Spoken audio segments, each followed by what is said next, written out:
the window pane. I'm shaking with the heat of my need again. Starts in my feet, reverbs up to my brain. There's nothing I can do to revert the gain. I'm looking down to the street below. There's nothing in the way they move to show. They too know what I know. They too hunger for the beast below. Listening to the radio, I feel so out of place. There's a certain something missing that the treble can't erase. I know you can tell just by looking at my face. A word about my weakness, I'm totally addicted to bass. Wow, wow. I'm totally addicted to bass. Wow, wow.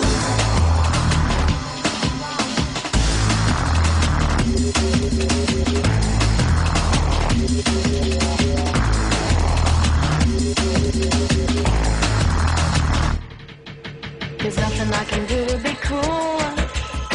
I don't sleep till I've had my fuel. It frustrates if I'm deprived. A hunger that grates from deep inside. I feel like I'm doing time. Imprisoned by dependence and the rhythm sublime. In my mind, I must overcome the need to define. Solitary silence of a faceless crime. Standing by the stereo, feeling so alone. My back against the speaker and I'm moving on my own. Surrounded by so many and they're staring at my face. They're picking up my problem. I'm totally addicted to bass. Wow, wow. I'm totally addicted to bass. Wow, wow. Your bassline shooting out my spine. Wow, wow. Your bassline has got me feeling fine. It's filling up my mind. Your bassline shooting out my spine. Wow, wow. Your bassline has got me feeling fine. It's filling up my mind. Sunrise at my window, I look down on the street. People I see everywhere are tapping their feet. Suddenly I realize in a look that I was wrong. Everybody's grooving to their own song. And down at the scene below, there's something in the way they move to show. They too know what I know. They too hunger for the beast below. Rhythms running over me to wash away my fears. The backbeat of humanity is hating my tears. There's something that's connected us down throughout the years. Don't need to feel so lonely. Everyone's addicted to bass. Wow, wow. Everyone's addicted to bass. Wow, wow. Your bassline shooting out my spine. Your bassline. Your bassline has got me feeling fine. It's filling up my mind. Your bassline shooting out my spine. Wow, wow. Your bassline has got me feeling fine. It's filling up my mind. Your bassline shooting out my spine. Wow, wow. Your bassline has got me feeling fine. It's filling up my mind. Your bassline is shooting up my spine. Your bassline. I'm gonna sit right down and write myself a letter and make believe it came from you. I'm gonna write words so, so sweet. They're gonna knock me off of my feet. A lot of kisses on the bottom. I'll be glad I got 'em. I'm gonna smile and say, I hope you're feeling better. I'll close with love the way you do. I'm gonna sit right down and write myself a letter. And I'm gonna make believe it came from you.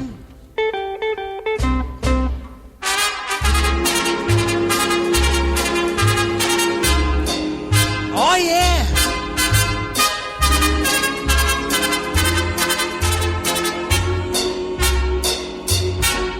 I'm gonna write words oh so sweet.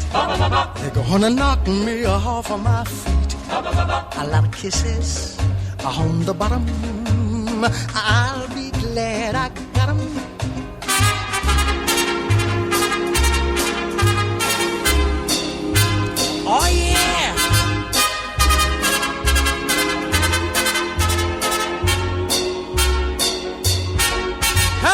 sit right down and write myself a letter. And I'm gonna make believe it came from you. Oh yeah, gonna make believe it came from you.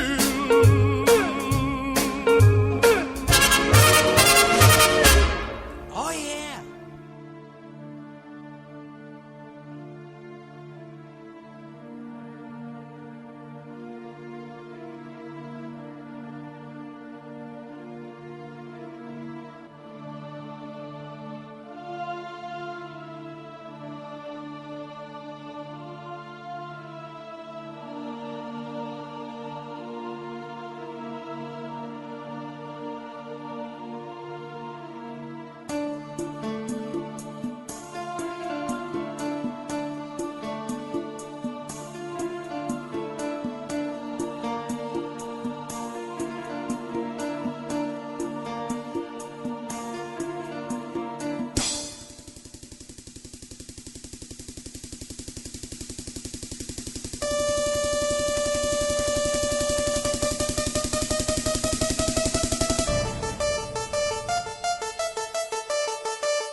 Well, I'm here. It's Saturday night, early Sunday morning, whatever you want to call it. But my sleeping schedule is so screwed up that I don't know if it's day or night or what's going on. I tell you what, this flu,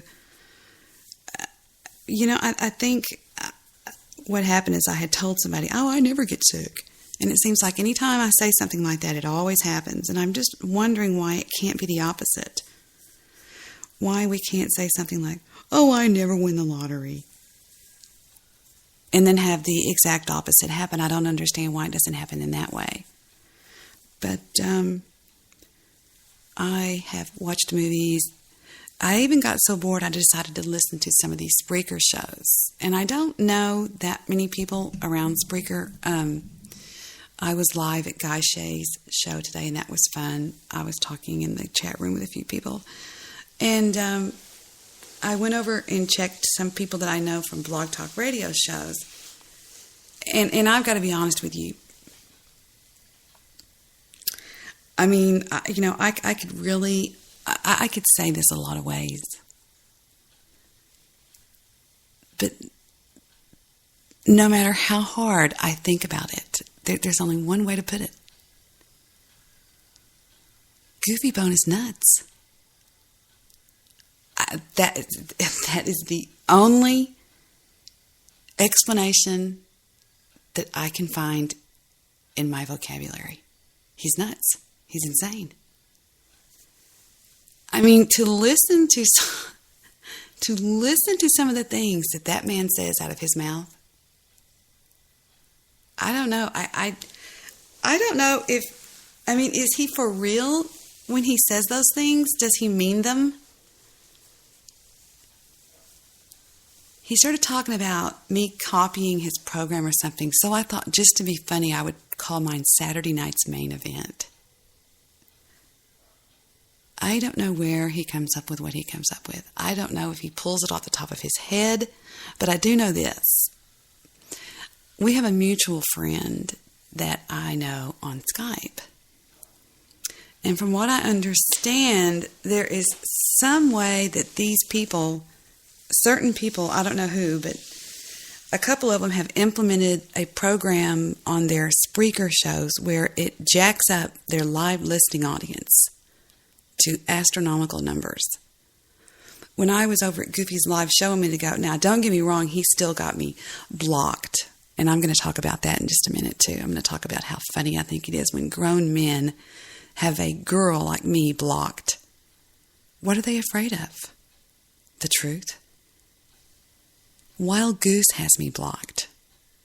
I can't chat. I can't type anything on his program.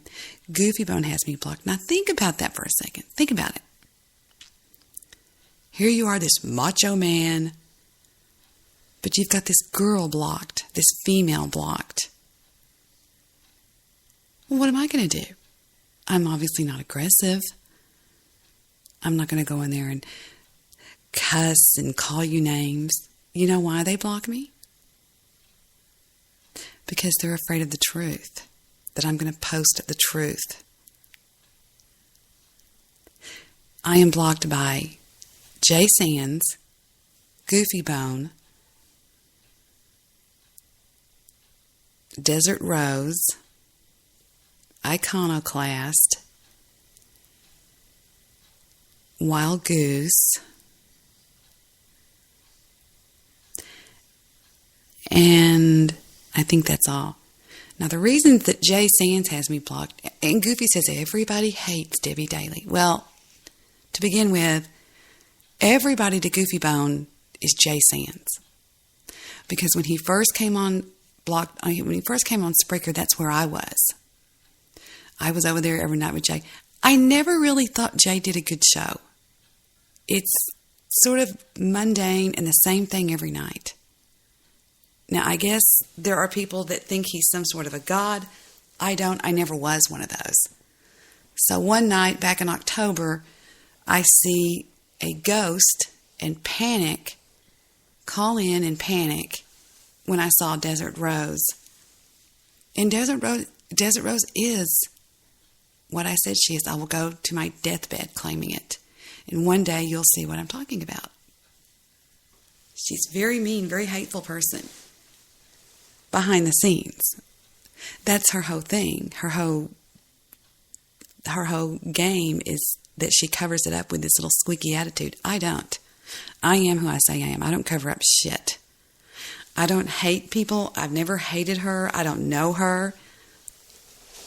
All I know is she hates me. Hell, Bathtub Girl doesn't even have me blocked. if you people would sit back and think for a second instead of listening to things too much and being too much in noise, if you would listen to the quiet like I've been doing for the past week and really do some serious soul searching, you'll realize why people block people. There's really two different reasons. If you block somebody because they're ignorant and they come in there and say crazy things like, oh, this, that, and the other, and, then I can see that they're disrupting your chat room. But there's another reason. I'm not that kind of a person. I don't disrupt chat rooms. I'm usually very, very quiet. I say things that are pertinent to the show. I don't attack. It's not in my nature. So why would somebody block somebody like me? Well, it's easy. They're afraid I'll say to their audience the truth that they don't like. See, some people operate on the internet on false pretense. I'm not saying Jay Sands does that. Frankly, just Jay Sands bores me to death in that laugh. That I just can't deal with that. Some people have shows that are popular because other people go on those shows. That's the only reason. I've just never been... Well, and the reason I'm dogging him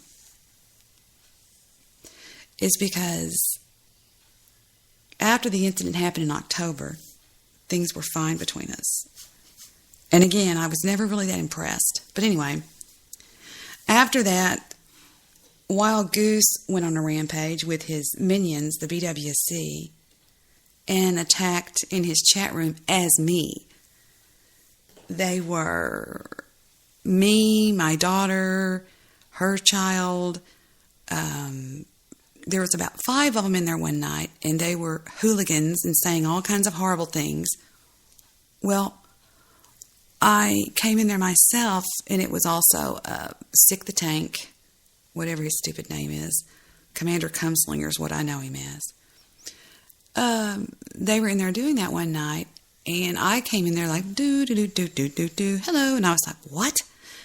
And there was a sock account with my picture, my name, my everything, that was saying horrible things, and I was pleading with the host of the show, Jay, that's not me. Well, what does he do? He bans not only me,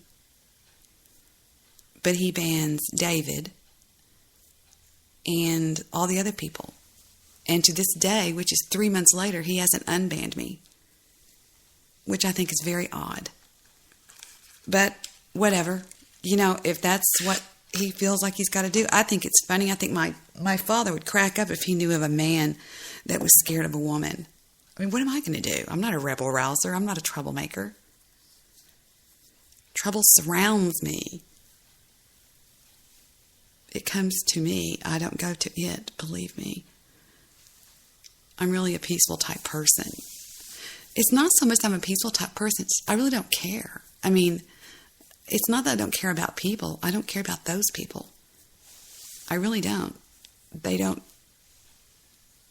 mean anything to me. But if they feel the need to keep me away from their shows, maybe they better.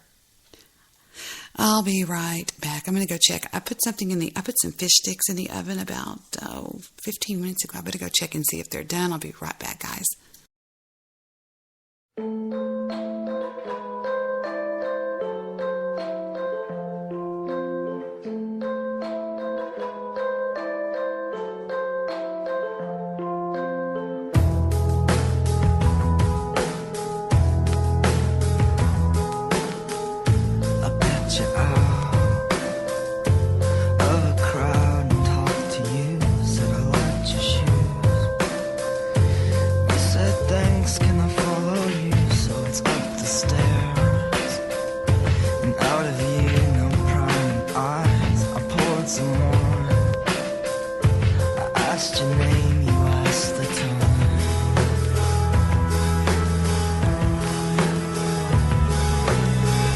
It's 2 o'clock. The club closed, we're up the block. Your hands pressing hard against your jeans, your tongue in my mouth, trying to keep the words from coming out. You didn't care to know who else may have been you before.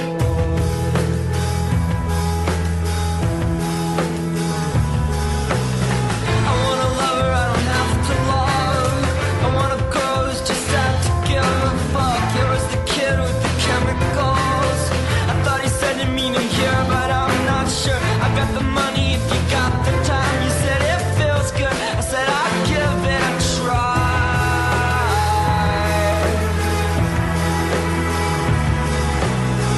And my mind went dark. We both forgot where your car was parked. Let's just take the train. I'll meet up with the band in the morning. Bad actors with bad habits. Some sad singers, they just play tragic. And the phone's ringing and the band's leaving. Let's just keep touching. Let's just keep singing.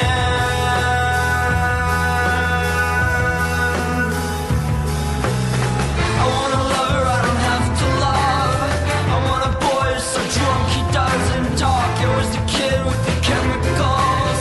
I got a hunger and I can't seem to get full. I need some meaning I can memorize. The kind I have always seems to slip my mind. But you write such pretty words. But life's no storybook. Love's an excuse to get hurt. And to hurt. Do you like to hurt? I do, then hurt me.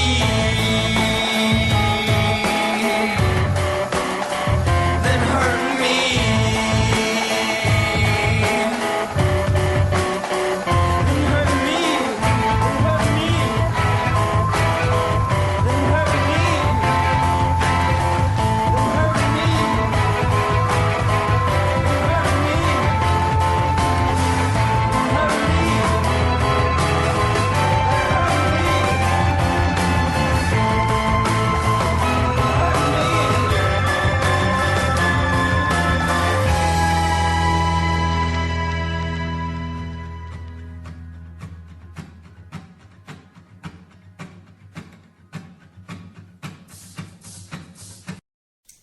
Okay. All right. Strange ending. I guess everybody left my room. I was seeing that there was a few people in there and now nobody's chatting. So you're either there and you're hiding and not speaking, or you're there. I know Deshaun's there. And I'm just sitting here bored out of my mind. Nothing to talk to. No, excuse me. No one to talk to. Nobody to talk. Nothing. Hello. Nothing to talk about. Nobody to talk to. I guess I could scream into the microphone like Goofy Bone and scream expletives. Expletives. Well, that's the show, everybody. No, I'm just bored. I'm so tired of watching TV. My daughter's not here. She is not coming around until I'm well, which sucks. I found out today I owe $800 on my cell phone bill. I have no idea why that is. How could somebody owe $800 on your phone bill? I swear it's insane. They've temporarily shut off my phone bill and claim I owe $800, and I'm like, what? It's got to be a mistake. But anyway, they shut it off. It's crazy to hear. Just let me show you what they did. Watch. Let me show you, peoples. Here we go. Take a listen. We're sorry, but your service has been temporarily suspended. Please hold for more information. Oprima el asterisco para información en español. $800. Please wait while we access your account. I'm like, what? $800 is what cell phones cost a year. It's probably a mistake.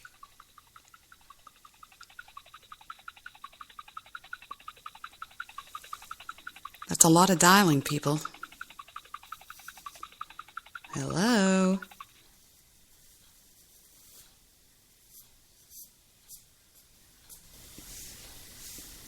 To restore your wireless service, a payment is due immediately. You will also be charged a fee of up to $40 on your next bill to reconnect your wireless service. If you would like to use AT&T's Express Pay line for wireless services to make a payment now, press 1. You can also make a payment at any time by calling 1-800.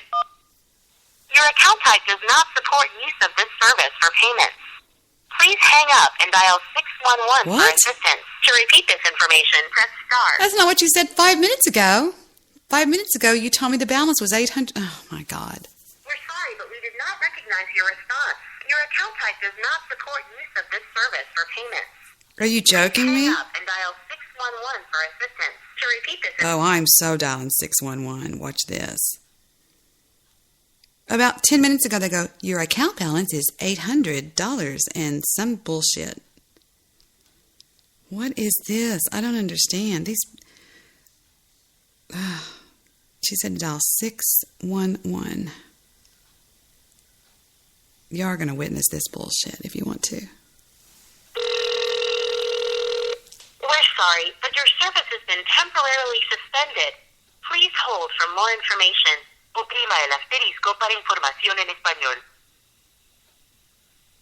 Please wait while we access your account.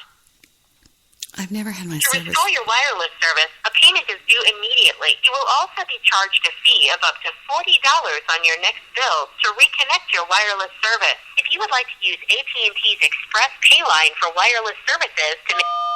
Your account type does not support use of this service for payment. God. Please hang up and dial 611 for assistance. To repeat this information, People, I'm press talking star. to 611. I swear to God. I want to show you how fucked up AT&T is. Watch. I'll even let you hear me dial it. Watch. 611 call. Please hang up and dial 611. We're sorry, but your service has been temporarily suspended. Please hold for more information. Oprima el asterisco para información en español. Please wait while we access your account. To restore your wireless service, a payment is due immediately. You will also be charged a fee of up to $40 on your next bill to reconnect your wireless service. If you would like to use AT&T's Express Pay line for wireless services to make a payment now, press 1. You can also make a payment at any time by calling 1-800-947-5096 from a different phone or by going to att.com/pay. To repeat this information, press star. Oh, please, God, let somebody come on the air, on the line, please. If you have questions about your past due balance or your suspended account, please hang up and dial 1-800-947-5096. Oh, my God. And now you've just witnessed why I take phones and throw them. Because they're idiots. They're idiots. I called a minute ago, and they said, we're sorry, but your account has been cut off because you owe us $5,000 million because you use AT&T like the mullet that you are. So I'm like, now I'm calling them, and they're going, call 611. Called 611. They won't even say it. You have to dial this number from another phone. Good luck, bitch. You know, I'm going to do it because y'all know me. I will not be stopped. I will not be stopped. Nothing stops me. I am like a freight train. I'm going to get that number again and give them a little ringy poo. Oh, yeah, we're going to give them a ringy poo. We're going to call them up. Yes, we are. We're going to give these little bitches a call. And I guarantee you it's going to be wrong. Oh, we're sorry, Debbie. We screwed up. We're sorry, but your service has been temporarily suspended.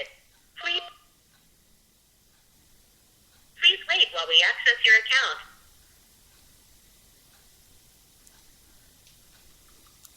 Oh, don't you just hate stuff like this? Do. $800.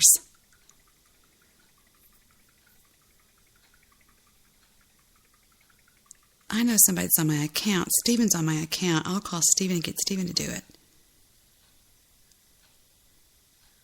I don't see how I could possibly owe $800 for a house To payment. restore your wireless service, a payment is due immediately. You will also be charged a fee of up to... Your account type does not support use of... What do this you service mean for my payment. account type doesn't? Well, then pay it yourself, bitch. I'll go get another cell phone. Just watch me. I'll go buy one tonight. Oh, my God. Now you see what I put up with. The bullshit I put up with. It's insanity. Yeah, I called them and they said, your account... Well, I'll just go to AT&T.com and prove it. They said that my account balance was $800 and something, and I'm like, what? But they had been known to make mistakes before. I got them one time live on my show about 2 years ago, and it was hysterical. The entire audience that was with me was cracking up because they were going, please press 1 to restore service. And then they would go, we're sorry, but you have a payment due of $0.00 to restore your service. And I went, what? So I kept pushing the right buttons. Hold on just a second. AT&T. Let me see. It's wireless. Here we go. Yeah, I pushed it over and over again to prove to my audience how stupid these people were. They would go, we're sorry, but your service has been temporarily disconnected. Please press 1 to restore your services. So I pressed 1. Your account balance of $0.00 must be paid to restore your service. And I was thinking to myself, okay, people, you're witnessing this. Is it me or is it them? Let's see. How do you do this? Log in, I guess. Log in. My computer always saves all the logins that I do. So let's see if it's on here. User ID. I have no idea. I have absolutely no idea. Let's see if it's on my LastPass. Have you ever heard of LastPass?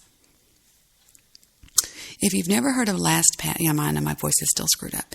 If you've never heard of LastPass, the one Angry Jew told me about it about 2 years ago. It's the most incredible thing you can ever have on your computer. LastPass is a program, it's a free program that stores all your passwords. It creates passwords. Let me see if I got one for AT&T. Let me take a looky.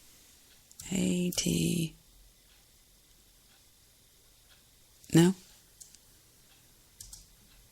I don't even think I've ever done AT&T on the internet. I just pay it on my phone every month. It's like about, sometimes it's like $1.60, $1.70. I've paid it every month.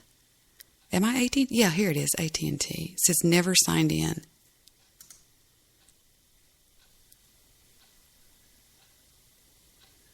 We are unable to find that username and member ID and password. If you have forgotten your password, please select forgot my password or let's do forgot my username. I've never even done this before. I've never even paid them through this thing. So it looks like Debbie may just go get a new cell phone. Forget it. I mean, I'm not going to do this. I am a slave to nobody. Nobody. Forgot internet password, forgot your username. I don't know what I forgot, people. You're the one that's doing this, not me. AT&T Premier, AT&T Personal or Residential. Forget username. Let's try that. Let's see.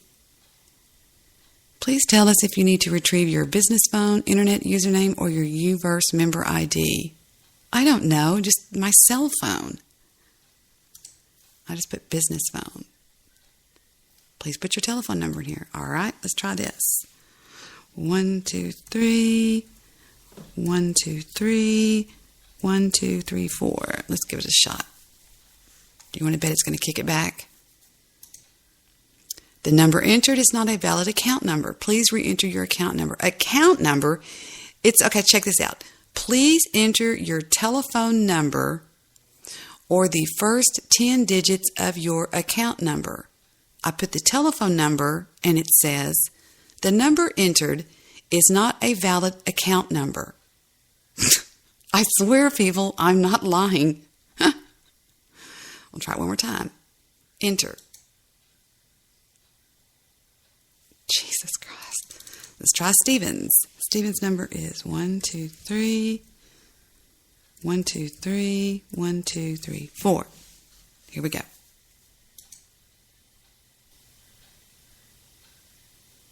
And again, the number entered is not a valid account number. Please enter your telephone number. Oh my God. That's what I'm saying. It's insanity trying to get things done. And they wonder why people like us are nuts in this world. Why we just rage against the machine. Why we are just insane half the time. It's because why can't I just pick up the phone and say, and they go, AT&T? Yes, my phone's cut off. Alrighty. What's your phone number? Give them the phone number. Wait a minute. Never mind. I saw it when you called because I'm AT&T and I have the ultimate in caller ID. Stand by just one moment, Miss Daly. Well, it seems here that your phone has been cut off. Duh. And I don't know why. I do. May I? Because you're idiots. Well, it says you owe $800. Sir, if I owed $800, I would be paying for the city's phone bill, probably. I can't smell my fish sticks yet. Of course, I can't really smell anything. So that's what I put up with. Isn't it lovely? Ugh. What do? You know what I'm going to do? Now, this is a really cheesy segue. I'm going to sit right down and write myself a letter. I'm going to go check on my fish sticks one more time. Hang on, guys. I'm going to sit right down and write myself a letter and make believe it came from you. I'm going to write words so sweet. They're gonna knock me off of my feet. A lot of kisses on the bottom. I'll be glad I got 'em. I'm gonna smile and say, I hope you're feeling better. I'll close with love the way you do. I'm gonna sit right down and write myself a letter. And I'm gonna make believe it came from you.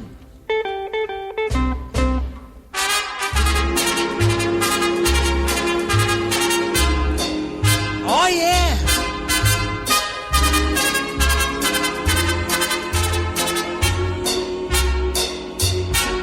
I'm gonna write words oh so sweet. They're gonna knock me off of my feet. A lot of kisses on the bottom. I'll be glad I got 'em.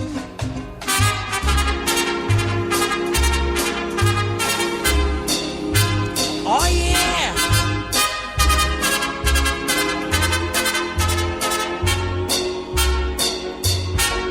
I'm gonna sit right down and write myself a letter. And I'm gonna make believe it came from you. Oh yeah, gonna make believe it came from you.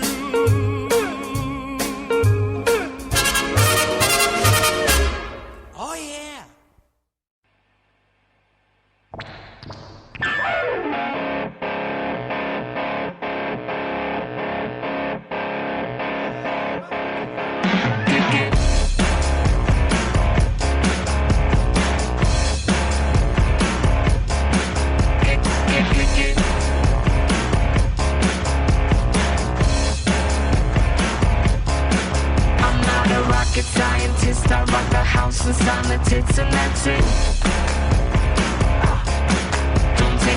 astrophysicist to make your eyes so freak. Now sisters kick it. I keep it cool like Eskimo chicks on Discovery Channel. I'm hot like Telemundo chicas on a solar panel. See me on Sesame Street cooling in the Coachella tea. I slap you silly like hillbilly chicks on daytime TV. I am the robot Elvis rocking my Miami Paris. I'm technotronic, sipping gin and tonic like I'm selfish. I am the killer shaking up some more rock and roll fool. Them drum machines ain't got no soul.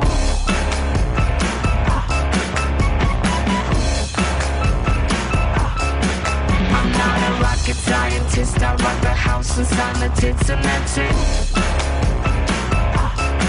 Don't take no astrophysicist to make your ass so freak. Now sisters kick it.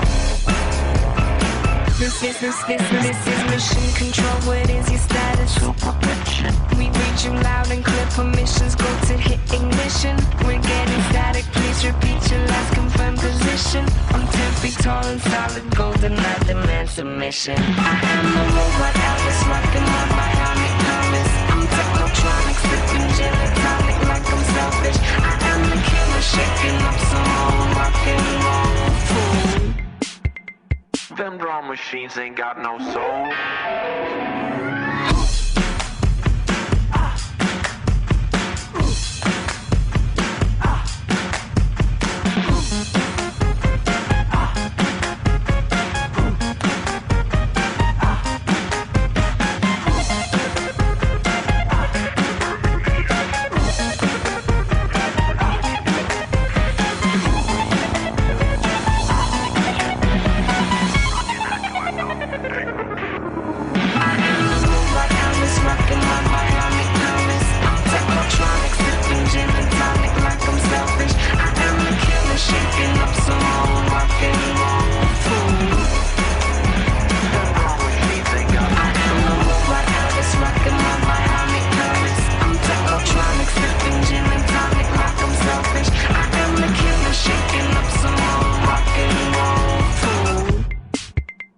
Them drum machines ain't got no soul.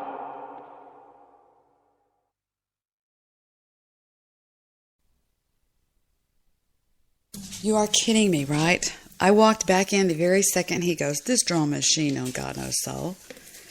So let me close my door. Hang on. Hello, baby.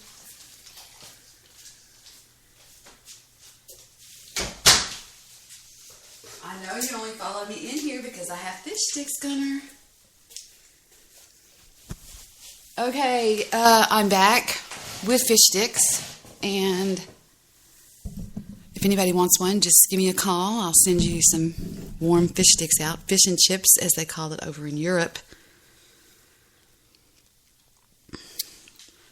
And I am back. And what's killing my voice is this cough, this lingering flu cough that I have. And I go into these coughing fits, which I did when I was on break. Excuse me. I never get sick, ever. But I'm definitely sick now. Okay, Gunner, here's a fish stick. Thank you. I have a 120-pound chocolate lab named Gunner. He's an absolute badass of all badasses. A little well done for my taste, I'd say. Gunner got the rest of that one. So what have we learned tonight? We've learned my cell phone's cut off. We've learned AT&T are idiots. They're trying to hold me hostage for $800 and something. And I'm sure they're wrong about that. Boy, I let these burn, damn it. Here's another burn one, Gunner. Can y'all hear Gunner going crunch? Listen to Gunner. He chews with his mouth open. I'm sorry. And we have some blue drink. It's blue. I have a funny story about it. I'm not giving you those. I'm just sitting there right there. I have a funny story about a blue drink.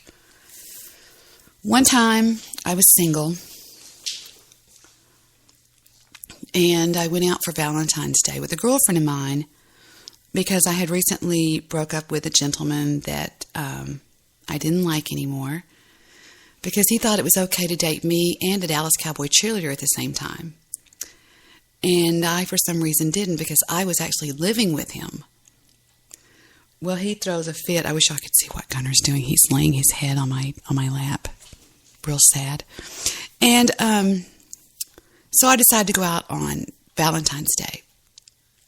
We go to a bar in Dallas, and it was really hopping. And we were dressed to the nines. Excuse me. And go in, and the theme for the club that night was circus. There was a clown there, I'll never forget. His name was Coco the Clown. And he was a really cute guy that went to college, and he knew my girlfriend that I was with. There's a reason I'm telling you about Coco the Clown. Remember Coco the Clown, okay?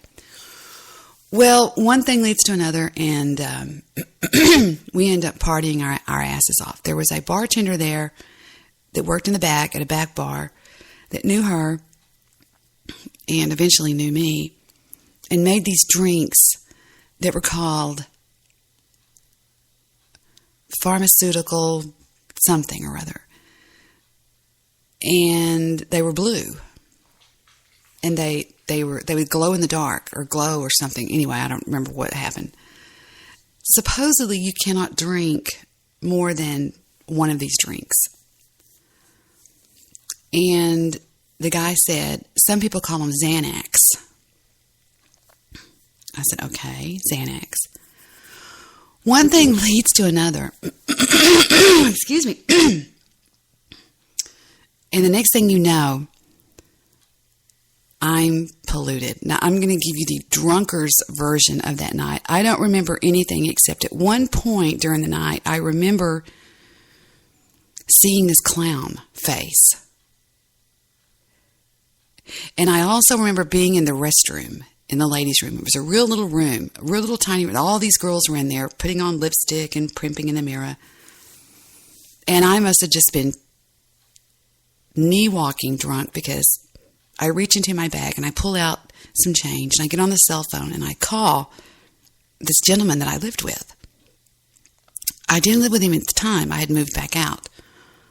He answers the phone, and he's like, baby, where are you? You know, he's like desperate to hear from me, because I'd broken up with him and he was at home, you know, being sad about the breakup. And this guy was a really known player. If any of you are from Dallas, it was Ron Jones. Okay. And the only thing he can get out of me is what? I've had 6 Xanax. Think about it. And I said something, I don't know what I said to him. All I know is the stories that were told from that day are that Coco the Clown goes over to Kim and says, Debbie's sitting on a bar stool in the back of the bar, and she doesn't look so good. I don't think I had 6 of these drinks. I probably had 2, maybe 3, maybe even just 1. And the next thing I know is Coco the Clown and Kim are escorting me out of this bar, and they're trying not to get me arrested by the Dallas Police Department that is standing guard at the front door for public intoxication. And they're like, it's like walking a dead person or a person that's asleep. This is the stories that I've been told. So they escort me out. Well, on the way out, we run into my boss, a known player in Dallas, a big shot in Dallas, a known person around the social scenes. And he looks at me and they said, what did you do? He goes, what did you do to her? And they said, Robert, help us. And he was like, okay, I'll handle it. So he walks out with me. And that's really the gist of the story, except there's one big part of it. Whenever Ronnie pulls up into the valet part, he's in a state of panic. He jumps out of his car, runs over to me, and scoops me up in his arms. He's like, I'll handle this from here on out. And my boss was like, wait, stop. I thought y'all were broke up. And he was just like, stay out of it, and all this kind of stuff. I woke up the next day at his house on the lake, and I was not happy. I was not happy with what had obviously transpired from whence I got there till the following morning, and all I wanted was out. All I wanted was out of that house because he had disgusted me beyond belief.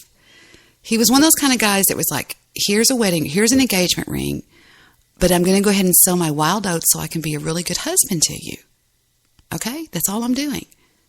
That's all. And when I finally got a hold of one of my girlfriends, Tina, to come over and pick me up, as I was trying to get out the front door, he was trying to keep me from getting out the front door. I finally fooled him and ran back over toward the kitchen area, or walked back over toward the kitchen area. In the interim, he was sitting in the living room, in the formal living room, in a chair, drinking out of a bottle of Jack Daniels, and telling me that if I leave, that he's going to off himself and all this crazy stuff. And the next thing I knew is I dodged a stereo speaker that he threw at me, got in her car, and was never to be seen again by him. And after that, I went out with my present-day husband, and that's the last person I ever kissed. But the funny thing about it is they were best friends at the time. Best friends. And Victor decides he's going to do the stand-up thing. He's going to call him and say, I'm going to go out with Debbie. And I just wanted to be sure that you knew this, And Vic and I had been going out just a wee bit, okay? So Victor picks up the phone, unbeknownst to me, calls Ronnie in this chivalrous move to make sure that he is the first to tell him that he's going to be dating Debbie. Well, what did Ronnie say? I was with her on Valentine's Day. How do you think that made me look? And I'm like, hamana. So the telephone rings, ring. Hi, Debbie, this is Vic. Why didn't you tell me you were with Ronnie on Valentine's Day? I said, what? Who is this? No. I said, what? I wasn't with Ronnie on Valentine's night. And here's the deal. Victor had previously made arrangements with a girl for Valentine's Day in a limousine with 2 other couples. And I understood. I didn't care. This girl was a model. And I thought, go ahead and go. And he says, I'm just going to go. As soon as the night's over, I'm going to ditch her. And that's it. Which, to me, I didn't care. He wasn't my husband. I had no stake of claim on him. And that's the way I do business. I mean, if we're not married, I have no right to say anything. Well, you can imagine how I looked. He's picking up the phone and Ronnie goes, well, I was with her on Valentine's night. I was like, oh my God. So here I am stuck having to explain it. Well, luckily my boss, I get upset. I go in there to my boss's office. I had the middle office. He had the back office. I remember very clearly running back there and going, pick up line 2 and help me or I'll kill you. He picks it up. He goes, hey, this is Robert. Who's there? And it was Vic. He goes, hey, Vic. No, listen. Don't listen to Ronnie. Ronnie's desperate right now. He's going to say anything. He said, I was with Debbie and Kim. You can ask Coco the Clown.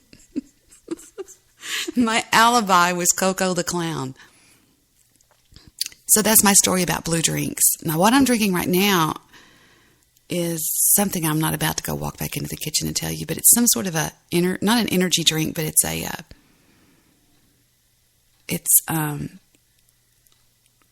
sport drink. What are they called? Some kind of a sport drink. It's not an energy drink. Are you kidding me? I would die if I drank an energy drink. I'm highly allergic to caffeine. So I will open up the phone lines on Sprint and see if anybody wants to call in and chat. for a short chat before I cut and run here. And let me take a lookie and see what we've got. We've done Addicted to Bass, A Lover I Don't Have to Love. I'm going to sit right down and write myself a letter. And we did Rocket Scientist. That is from Breaking Bad, by the way, in case you didn't know that. I'm sure you did, though. So, anyway, let's see what else we've got here. Here's an oldie but eggity. Out of all the remakes, this was the best one ever made, in my opinion. So, during this, I'm going to eat some fish sticks. I'm going to go turn on my Skype account and see what's going on if anybody wants to call in and say hi. And be right back.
FRD is in my chat room on Spreaker. Are you kidding? There's a story I'm going to eat one more fish stick to show you how overcooked these are. They're so crunchy, it's ridiculous. But I don't care, I'm starving to death, and I didn't get to eat my usual Saturday night dinner. They're not supposed to be this crunchy.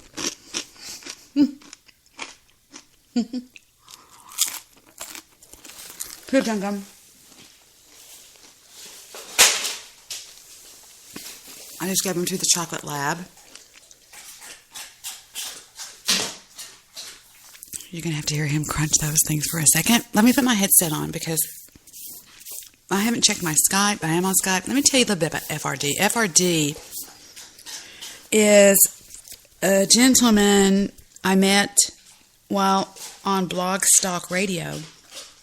Never once in my tenure there did I ever have a problem with FRD.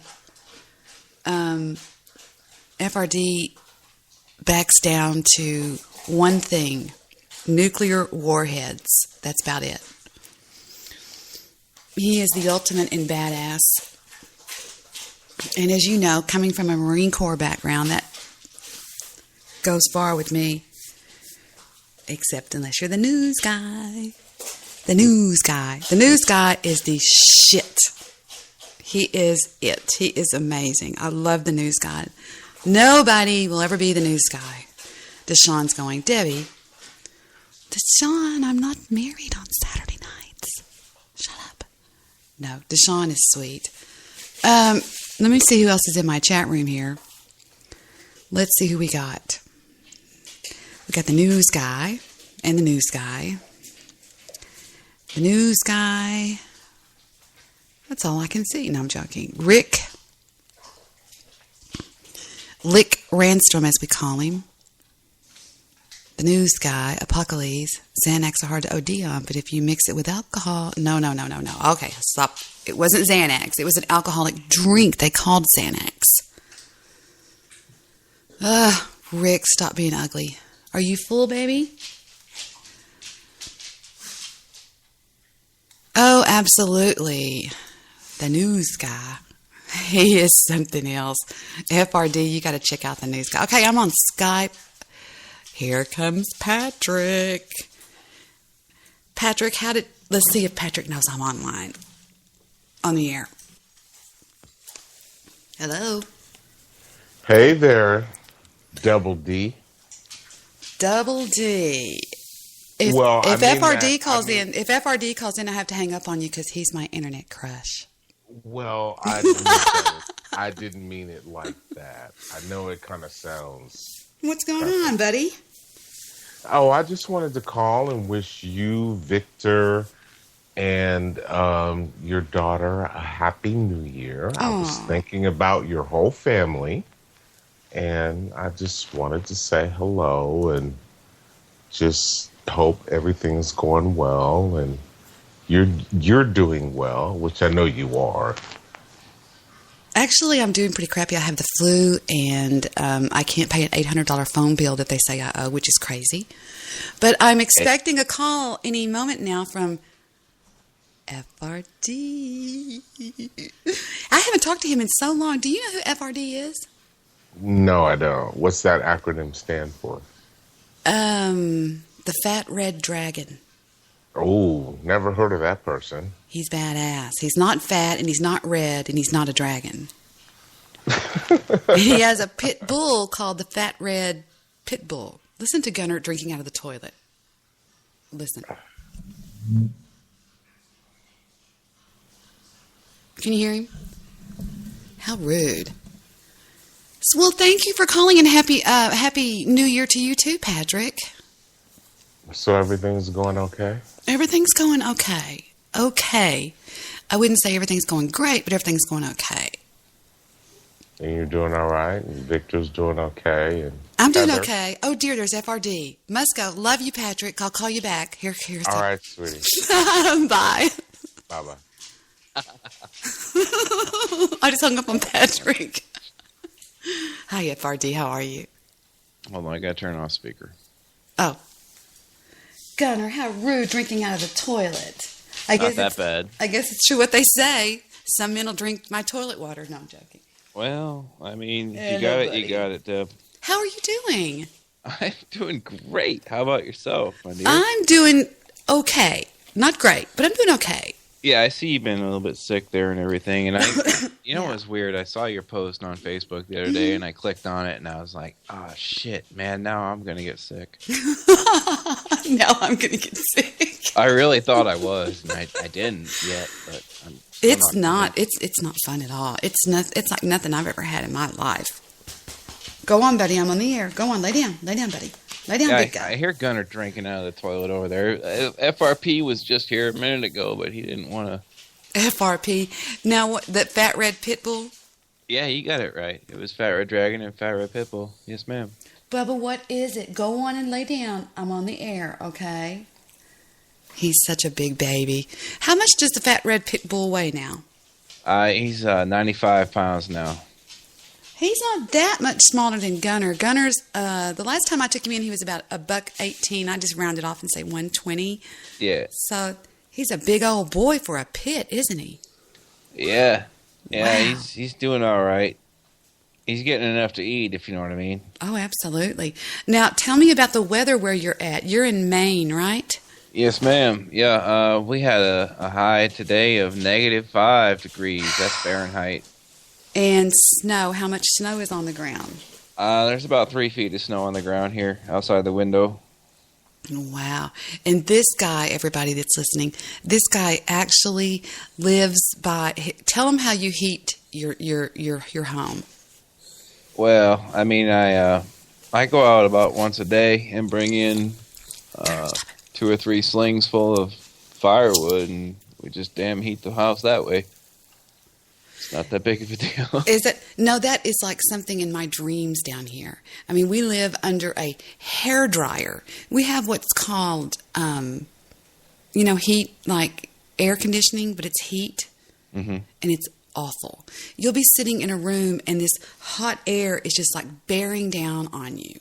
And if the thermometer, you have one thermostat. You have one thermostat in the house. The thermostat in this house is located right around the kitchen area, and it's right where a draft blows in. So it doesn't know that we're baking in these other rooms, but it's trying to reach the level that it's at, and it's just a fucked up deal. I just think that what y'all do is so much better. Well, I mean, there's no real common sense or anything to it. It's just like if you're cold, you put more wood in there, you know. That's amazingly badass. Now, FRD do you still smoke? Smoke what, ma'am? I smoke an electronic cigarette. I have not inhaled any smoke into my lungs in the year 2014. No. Are you serious? Yes, ma'am. I have not had a Camel Wide since the new year, and I vape all my weed, too. That's amazing. And the reason I say that is because whenever I used to speak to you, you would have to take cigarette breaks. And you would be like... Yeah, that's true. That's true. I did used to have to do that. I don't have to do that anymore. And I remember one time you went and smoked on the roof of your house. You were smoking, I think, a left-handed cigarette. Yeah, I may have been doing that. And I thought that was so funny. Now, what did y'all have Christmas and everything? Did you have Christmas with your dad or what? No, stand by, ma'am. I think it was actually you that went and smoked on the roof. That was your story. By the fireplace chimney. Yeah. That was like if FRD and I were gonna smoke weed, FRD would put a pound in the stove and we'd go up on the roof and exactly. Yeah, I remember. That's how that went. Christmas I was with Rose, my girlfriend there. Right. And, no, I haven't talked to my dad in 2 years. Well, you got to do what you got to do. I understand. It's not fun, but still, like I say, you got to do what you got to do. And from what I know that you've told me, it's not the best relationship. I see. Well, you know me. I pretty much live in a self-preservation mode. I pretty much assume that people are out to get me about 74% of the time. Now, you hang out. I don't know if you hang out with or I know you listen to. Who is that guy that you like that's in, he's in some sort of a wrestling thing. What does he do? What is his name again? I know who you're talking about. Jason Ellis is on Sirius XM radio every day, and he's also an MMA fighter and all that stuff. Jason Ellis. Uh-huh. Do you know that guy or? Yeah, I mean, if we looked each other in the face, we'd know who we were. Yes, I've met him before. Yeah, Don Henley would recognize me if he ever saw me. The drummer to the Eagles. Oh, I know who Don Henley is. I that's the reason I hate the Eagles, Debbie. What? I'm sorry. Yeah. Why? Oh my God, you're I'm crazy. sorry, I can't stand Don Henley. I just can't. Why? You think he sold out to the pussy stuff, right? All the romantic crap, right? Is that what it is? A little bit, yeah. I mean, if I wanted to listen to the Eagles after Don Henley got a hold of it, I would listen to Hall & Oates. Well, I can't say that you're not 100% right. I just happen to love Don Henley. Anything Don Henley does, I just think is the shit. But I didn't really care for his, sort of the whiny stuff where he would, what were the whiny songs he did when he went solo for a while? I can't think of his solo songs, but like Long Run, as far as with the Eagles. Are you kidding? Okay, that was gay. I hated that. That was bad. So lame. But the other guy in the Eagles, the lead singer that's really cute. Joe Walsh? No. Are you kidding me? Joe Walsh is horrible. Joe Walsh was in the Eagles and awesome, but... Well, you're right. Did you ever hear that song they did when they all played guitar on the national anthem, which is Hotel California, when they all played those Spanish guitars at the beginning? I've probably heard it, but I don't know what you're talking about, honestly. Well, when I went to see one of their concerts, which every one of their concerts I went to see a long time ago. Well, not even a long time ago, back in the 90s. And they, one time they all came out after they went back together. They all came out and they were every one of them were playing Spanish guitars in the beginning of that song. And it was one of the most beautiful renditions I've ever heard in my life of Hotel California when they did that. Yeah, I've got no qualms with Hotel California. It's a good song. And I just happen to have a little taste of it right here. I just found it on YouTube. I can't believe it. It says Hotel California acoustical version. They were all on acoustical guitars. I'll play just the intro. You got to hear this intro. It's amazing. Okay. They were all doing acoustic guitars. That's, of course, Joe. Right.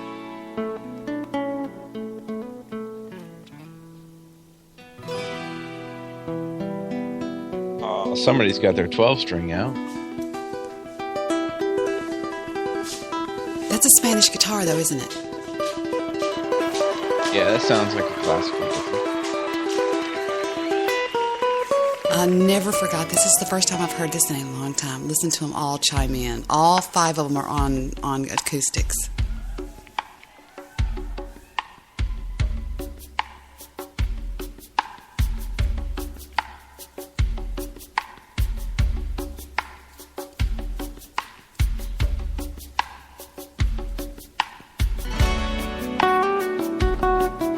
Okay, yeah, I've heard this. Yeah, that's Joe Walsh.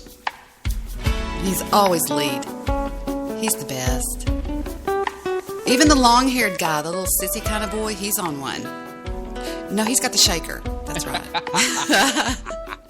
Shut up. You know, the guy that sings like a girl. Yeah, he's got the shaker. And here we go.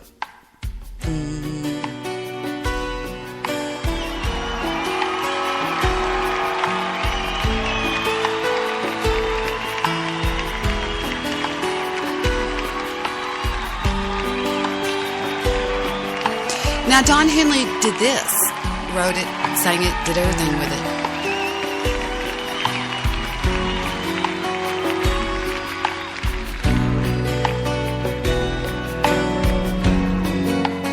This is one of the best songs in the world, I'm sorry. A lot of people call it the national anthem. Oh, I don't know about that. Ooh, let's talk about that. What is Fukushima? What is Fukushima? No, I know what Fukushima is. What do you have to say about Fukushima? Well, I've been doing a lot of reading about it recently. It was a strange segue, but... Let's talk about Fukushima. Do you know anything about that? Yeah, I know some things about that. I guess there was a nuclear explosion underground on New Year's Eve over there in Japan, and that's what all those plumes of steam were all about. And the U.S. government has just recently purchased 14 million doses of anti-radiation medication. So my job is to come in here and be a fucking downer for a few minutes and be like, hey. No. We need to know about this. They even have 36 signs that the media is lying to you about the Fukushima accident. Are you kidding me? I'm glad you've read that. Yeah, I read that too. Wow. That shit about the starfish and the walruses and the whales. Wow. That one guy that sailed across the sea from Japan to San Francisco. He's like, well, usually it's a pretty active trip, as far as wildlife and everything like that. But he goes, the only thing I saw on the trip over this time was one fucking whale that was rolling around on the surface with a big tumor on his head. Oh, no. Yeah, God, so, I mean, there's a lot of shit that we're not hearing about. So, I mean, I guess that's kind of my responsibility if I'm going to get on the air with anybody else. Absolutely. Our MSNBC, FRD, all the way. Here we are. Whoa, I don't want to be associated with MSNBC. That's kind of fucked up. Something is causing starfish all over the west coast of the United States to literally disintegrate into piles of white goo. Can you imagine that? Seeing that? Walking along the beach and just looking down and being like, there's a star-shaped pile of goo? Bald eagles are dying in unprecedented numbers in Utah. Nobody knows why. I wonder why. Huge numbers of dead birds are dropping dead and washing up along the coastlines of Alaska. And the carcasses of the dead birds are broken open and bleeding. Yeah, it's disgusting. It sounds like they have like open sore. I mean, this is radiation poisoning is what it is. Listen to this one. Something is causing large numbers of seals and walruses up in Alaska to lose their hair and start developing oozing sores. Oh my God. Substantial numbers of polar bears in Alaska along the coastline are suffering from fur loss and open sores. What could cause that? This is going to sound really tacky, but why are they always fucking something up over there? What is the deal with them? Well, they're fucking crazy, man. They want to be on the cutting edge of everything, and they will cut corners to do just that. I mean, they're fucked. I hope none of you had any salmon tonight, because it says that the population of sockeye salmon along the coastlines of Alaska is at a historic low. Wow. And something is causing Pacific herring to bleed from their gills. I wonder what that could be. But why don't we hear about this? I mean, we all turn on our goddamn televisions in the morning. We drink our coffee and we eat our fucking pancakes and bagels and bullshit like that. And nobody's telling us that the goddamn west coast of the United States is being infiltrated by radiation from Japan because it's just pouring out of the fucking nuclear reactors. And they had a nuclear fucking explosion 2 days ago. Like, really? Do they know anything about what caused the damn explosion? Some idiot did something or what? No, ma'am. It was the damn tsunami in 2011. They've been in meltdown ever since then and been trying to catch up, but they're losing the battle. We're not hearing about it. It's so much worse than we're hearing about. People, they're saying do not eat tuna that is caught, bluefin tuna. It is 15 out of 15 bluefin tuna that have been caught are contaminated with radiation. Wow. And then it says 73% of all mackerel, 91%, this is just so far, this is 11 hours ago, 91% of halibut, 92% of sardines. I wouldn't touch anything out of the sea, ladies and gentlemen. I would be very careful. Yeah, you get used to eating rabbit. That's my fucking advice, yo. A country boy can survive. I'll tell you what. That song was written about you, buddy. Nah. Blah. I sound like, what's his name there from Philly? Philly. What was that guy's name? I don't know. Who? He's a guy from Philadelphia, West Philadelphia, born and raised. Oh, yeah. Oh, Al. When that time I had him on my I had what FRD speaks of is I had an intro for over 2 years, about 2 years and 4 months, where I had all these cool people talking on it. And one of them says, "Is that you? My guy from North Philadelphia, born and raised on the playground is where you spent most of your days." And he goes, "Ah." That's right. Yep. I still talk to Al. Al still calls me. Isn't that crazy? Mm-hmm. Although I don't do Blog Talk Radio much anymore. I don't like Blog Talk Radio. Have you been over there lately? What's going on? Is anybody still there? The only thing that I've seen over there recently is Vince in the Bay, and he's just, oh my God, it's cute. It's just cute. That's the best word I can come up with. I don't know. Poor Vinny. What a snooze fest. I'm sorry. Did you see the transcript of what he did in a federal courthouse? What a rat! Remind me to never tell Vince in the Bay anything. Jesus Christ! It was just fun to read, you know. I can't believe he's still alive. Are you kidding me? Are you not amazed that came out of Blog Talk Radio, though? I mean, I sat there and I was like, we knew it was going on. I was like, we this knew place it. Is fucked up. These people are fucking crazy. You don't have a show every night with a menagerie with an army of upper level anonymous in there. One of them was Sabu. Mm-hmm. I mean, and they're talking shit on the air and not think that somebody's going to be fucking listening. Are you kidding me? I don't know. Maybe 1 out of 2 people is listening. Don't make me laugh. I'll start coughing. I'm like one of those old ladies that you meet in the bar that's like, oh, I'm kind of into that. You want me to tell some jokes? Or... Oh, yeah. Keep going, Debbie. Shut up. I hate that. This is the first time I've had a cough, and I don't even know when, but this flu crept into the house like on the 10 Commandments, when they have that Passover thing and that eerie kind of a smoke, is that green, badass looking smoke's crawling around on the ground. That's what it looked like when it came in the front door. It was like, we're here. You didn't block that shit off? Oh, man. It's a mean goddamn virus. The one we actually got tested at the emergency room when we went in, and it's the A1. It's the badass one. Yeah, I saw that on your Facebook there. Jesus, I hope you're doing all right and everything. I mean, I don't mean to sit here and placate you by catering to your fucking sickness or anything like that, but I hope your family's doing okay. Yeah, we're okay. Seriously. I hope you're dying, but... Yeah, I could be. You could take over as #1 spot, just become FR Daily. Yeah. Whoa. Oh, my. She made herself laugh. Everybody. The Fat Red Daily. I'm telling you, I cannot laugh. Don't make me laugh. Did you know that according to one recent scientific report, radiation from Fukushima could affect seafood for many generations and ultimately kill more than 1 million people? Yeah, up to 1,000 years. There's not much escape from this thing. I didn't know a thing about it. Really? Nothing. I thought you were going to talk about a camera. No, ma'am. No, I'm talking about a big, big problem that we got coming west. I mean, I wonder how many people honestly out there will admit. I mean, nobody's told me about it. I know 2 people out there that I talk to all the time on the West Coast, Mr. Midnight Movie and Jewish Producer. They didn't tell me anything about it. I'm kind of disappointed by that. To be honest with you, I had to soak that in for a second. That's a little fucked up. I would think that somebody like Jewish Producer would be right on top of that. It says right here that according to a professor at Tokyo University, 3 gigawatts of cesium,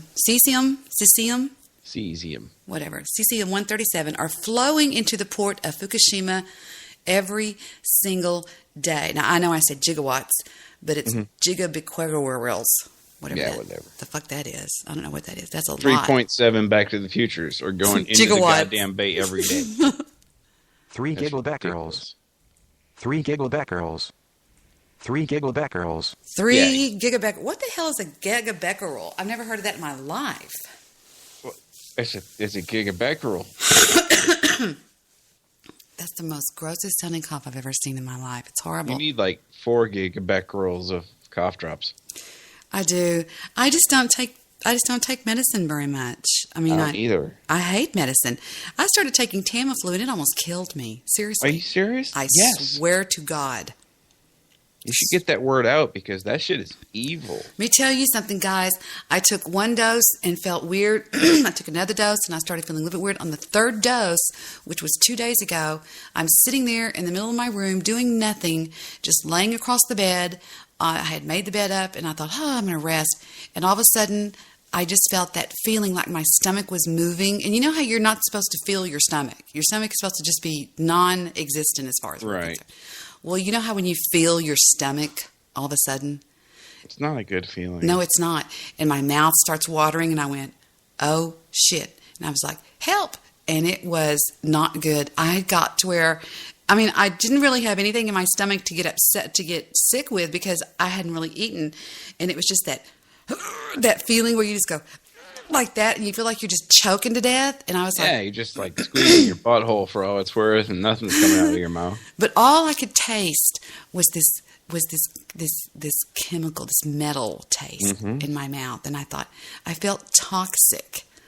And I haven't touched it since. Deborah, I know you live in a goddamn state where they prohibit it, but you should really be using marijuana. Somebody's using marijuana in the house as we speak. I was just fixing to say that. I was going, I wonder who that is. I don't know about all that, but I do know that it does solve a lot of problems as far as nausea and pain. But what about the fact that you just get so stoned? I've never been good if I'm not with my senses. I feel like I'm... Let me tell you about this vaporizer that I have, Debbie. It's called the Da Vinci. Mm-hmm. And you can use it with essential oils if you like, hash oils, etc. Or you can use it with dry herb, grind it up, whatever. It comes with a little grinder and all that shit. You put it in there, you set it at 374 degrees. And you don't get all the tar, you don't get all the, all the bullshit and everything like that, but you get all the not nicotine, but THC. Right. Now, Stephen has a vaporizer. It looks like, I've never done it, of course. It looks like a little wooden box. Mm-hmm. And when he takes off the end, it's got like a real hot tip on it, like a cigarette lighter in a car used to be. Okay. Is that it? Was that what you're talking about, that? It's similar. Mine runs on convection. So you put your herb in a little metal chamber, and then there's a heating element underneath that heats the air that you suck through the weed onto your little straw there, and So now you don't actually get smoke, is that right? That's correct. There is no smoke involved, there's no combustion involved, and you can save the stuff that you've already vaped to make butter and stuff like that. There's a little bit left into it. But, yeah, he makes this stuff that looks like yellow snot.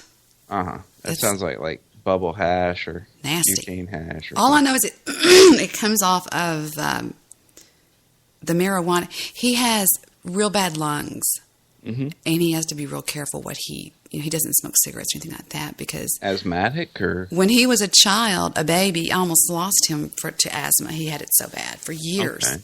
Yeah. So he has to be careful, and one of his buddies talked him into that, but he doesn't do it that much except like it's Saturday night. He's got a friend over, and I'm sure they're doing something in there that involves, because I thought I smelled something, but maybe it was just in my imagination. I don't know. Well, it could have been anything. But I wouldn't blame them if they did. No, I don't. I would rather them be here in the comfort of our own home doing something instead of out running around in cars passing some sort of a blunt around. But now, so this is horrible. And no, I don't believe anybody. Have you heard any of the news authorities talking about this? No, it's actually being suppressed by the news outlets because they want to keep America not upset at their government. They fucked this up. Well, no, they didn't actually. But whenever they had that earthquake, that also, was it the same plant? Yeah, that's what we're talking about. It's the Fukushima plant that happened in, I don't know if it was July or something like that, 2011. It was over 2 years ago, and there was all this hush, just, everything's going to be okay, everything's fine. It's really not. There is a lot of radiation coming to you guys. So. I'll tell you what, those of you that live like I should call Phil Hendry. He's a friend of mine, and tell him No, I'm serious, and tell him not to go walk. He lives on the Pacific Ocean. He actually lives on the ocean. I mean, I've talked to him before, and I could hear the waves in the background. They're saying not to even go in the ocean.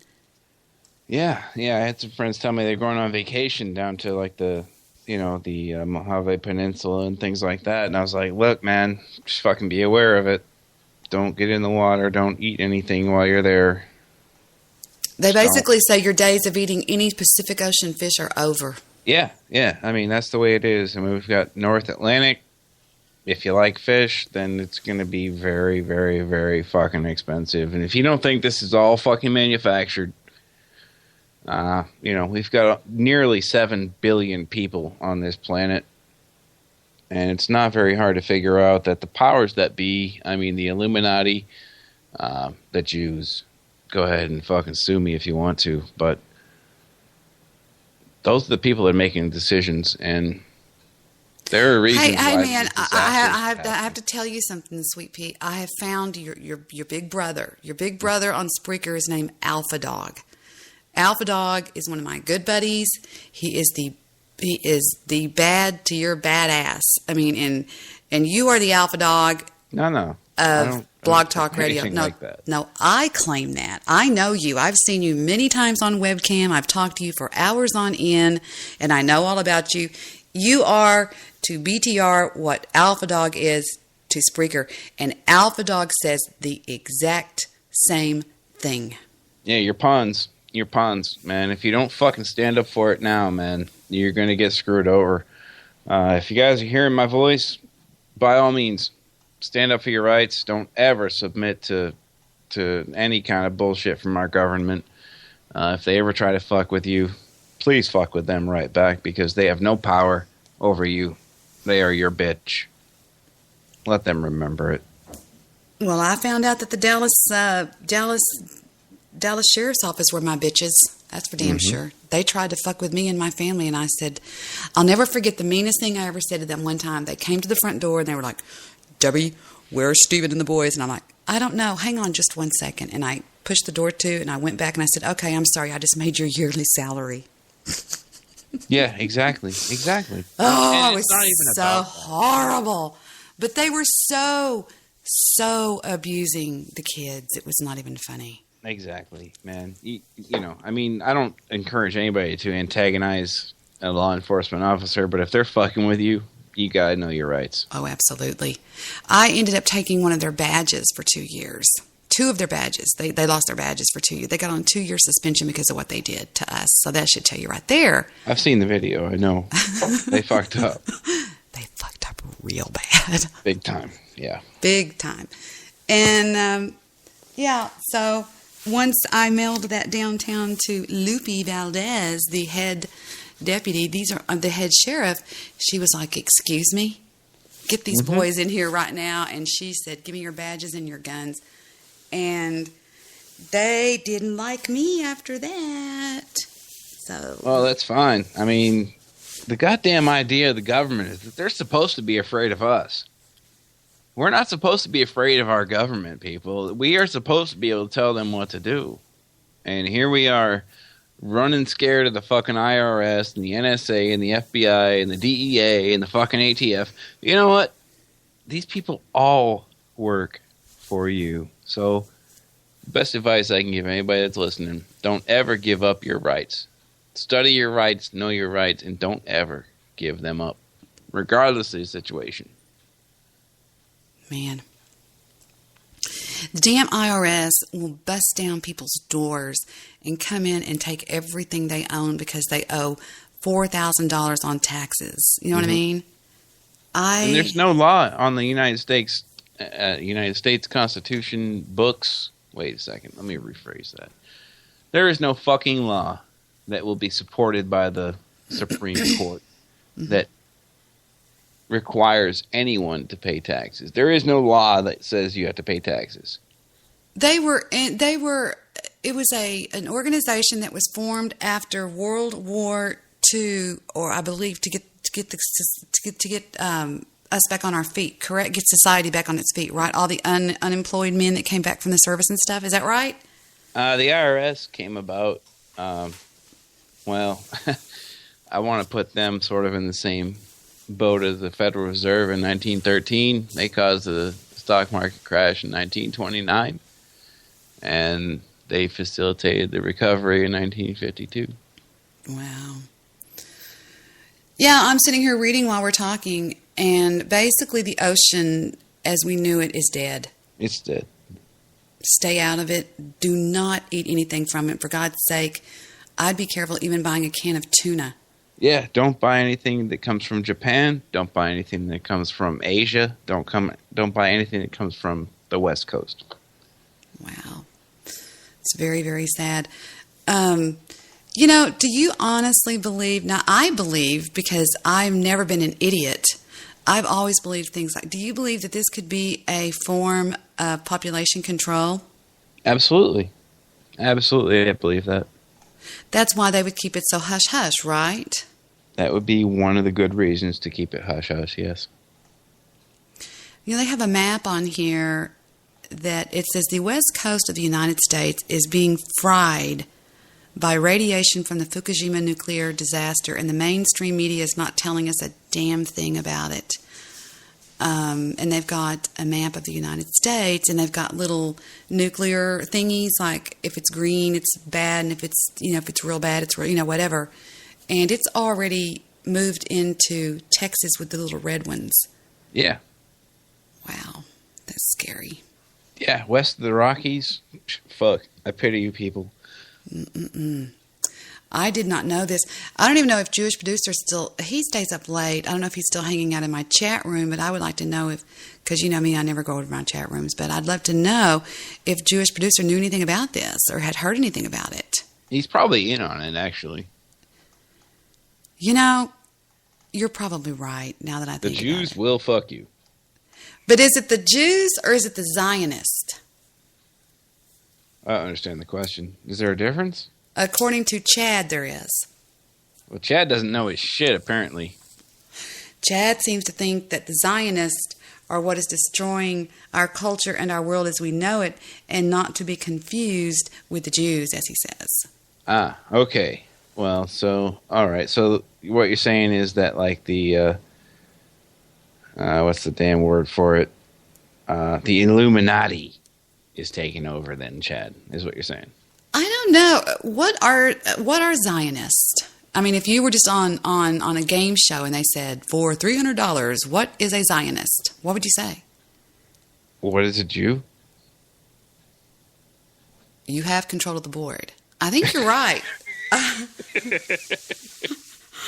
I think he would be right. I mean, he's always saying that. Now, Jewish Producer knows I love him, he'll say, but it's the Zionist I'm talking about. It's the Zionist. And, of course, the Skype assholes, who I now know are more wonderfully named the assholes, because that's what they are, they go on and just blow Chad out of the water. Well, whatever it is. It's a pretty well-known fact that the media here in the United States is controlled by the Jewish community. And I would say that I don't know the exact definition of Zionism, but I would say that it's anything that promotes the forward movement of the fleecing of the rest of the American people. Wow.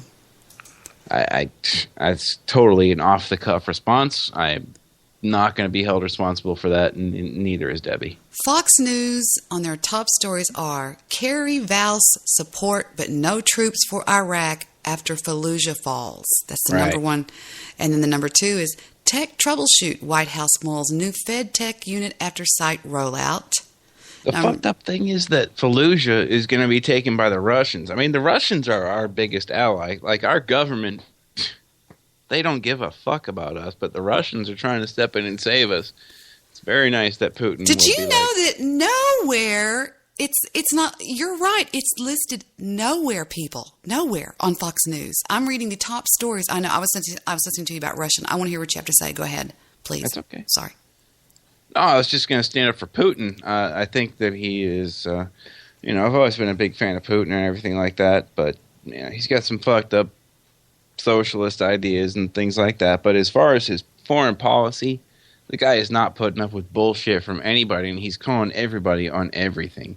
He's calling out China, he's calling out Japan, and he's calling out the American people for not fucking having any kind of pride in their country. I mean, we are a very sad country. If you look at they've been beat down for decades.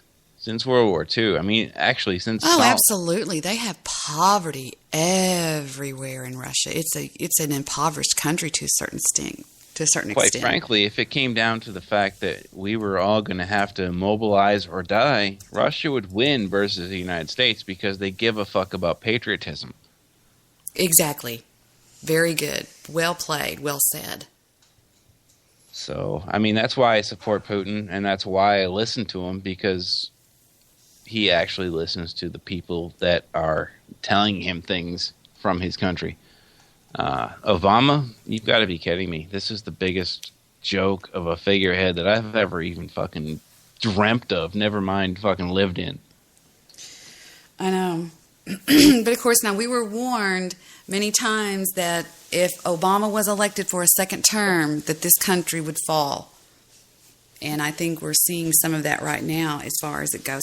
This country has got their head so stuck up, people that smoke marijuana, that's all they fucking care about, FRD, is busting people for marijuana, is all they care about. I mean... Well, yeah, it's promoting fags and busting potheads, but, I mean, who gives a fuck about any of them?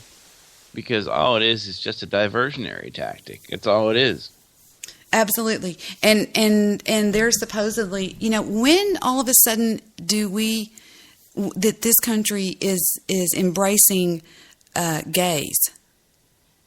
I mean, we consider ourselves to be a Christian nation. I mean, don't get me wrong. Since like 1988. I've got some of my very best friends are gay, and I don't necessarily judge people that are gay. I don't have, personally, I don't know. I don't have a say-so either way with it. I mean, whatever floats your boat. I mean, what you do behind closed doors in your bedroom is your business. And yeah, it's the least of my worries. Exactly. But this country has really, I mean, I don't know if you've been keeping up with my show over here. Do you remember a guy on Blog Talk Radio called Iconoclast? Yeah. Were you good friends with him or? No. He came over to Spreaker and waged war against me. Waged war because he said I called him the F word, and goes on his show night after night saying that stupid hillbilly cunt. I mean, calling me every name in the book, but wow. Yet, he even, you're going to die, hires a private investigator to stalk my daughter and her little boy all through Walmart one night, comes over to her house, her rent house that she shares with her brother, parks outside.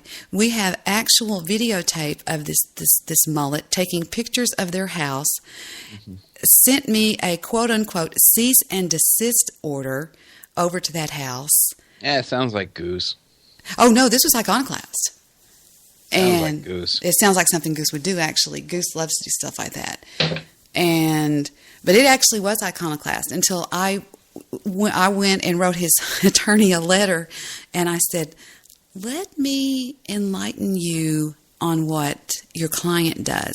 And the next thing I heard was a letter sent back to me going, I no longer represent Donovan Lord. Mm-hmm. But he had the nerve to go on his show and say, if this bitch has bit it off big time, if she thinks that she can insult a black gay, we're a protected member of society. And I thought, what? Bullshit. You're a piece of firewood, you fucking piece of shit. You fucking put yourself out there, guess what? We're going to pick you up and throw you in the fucking fire because you're weak. Fuck you, Donovan. Oh, yeah, it was a big deal. He had all of Spreaker in an uproar over it and did this big show. You have to listen to it sometimes if you ever get bored. It's called Debbie Daly Crossed the Line.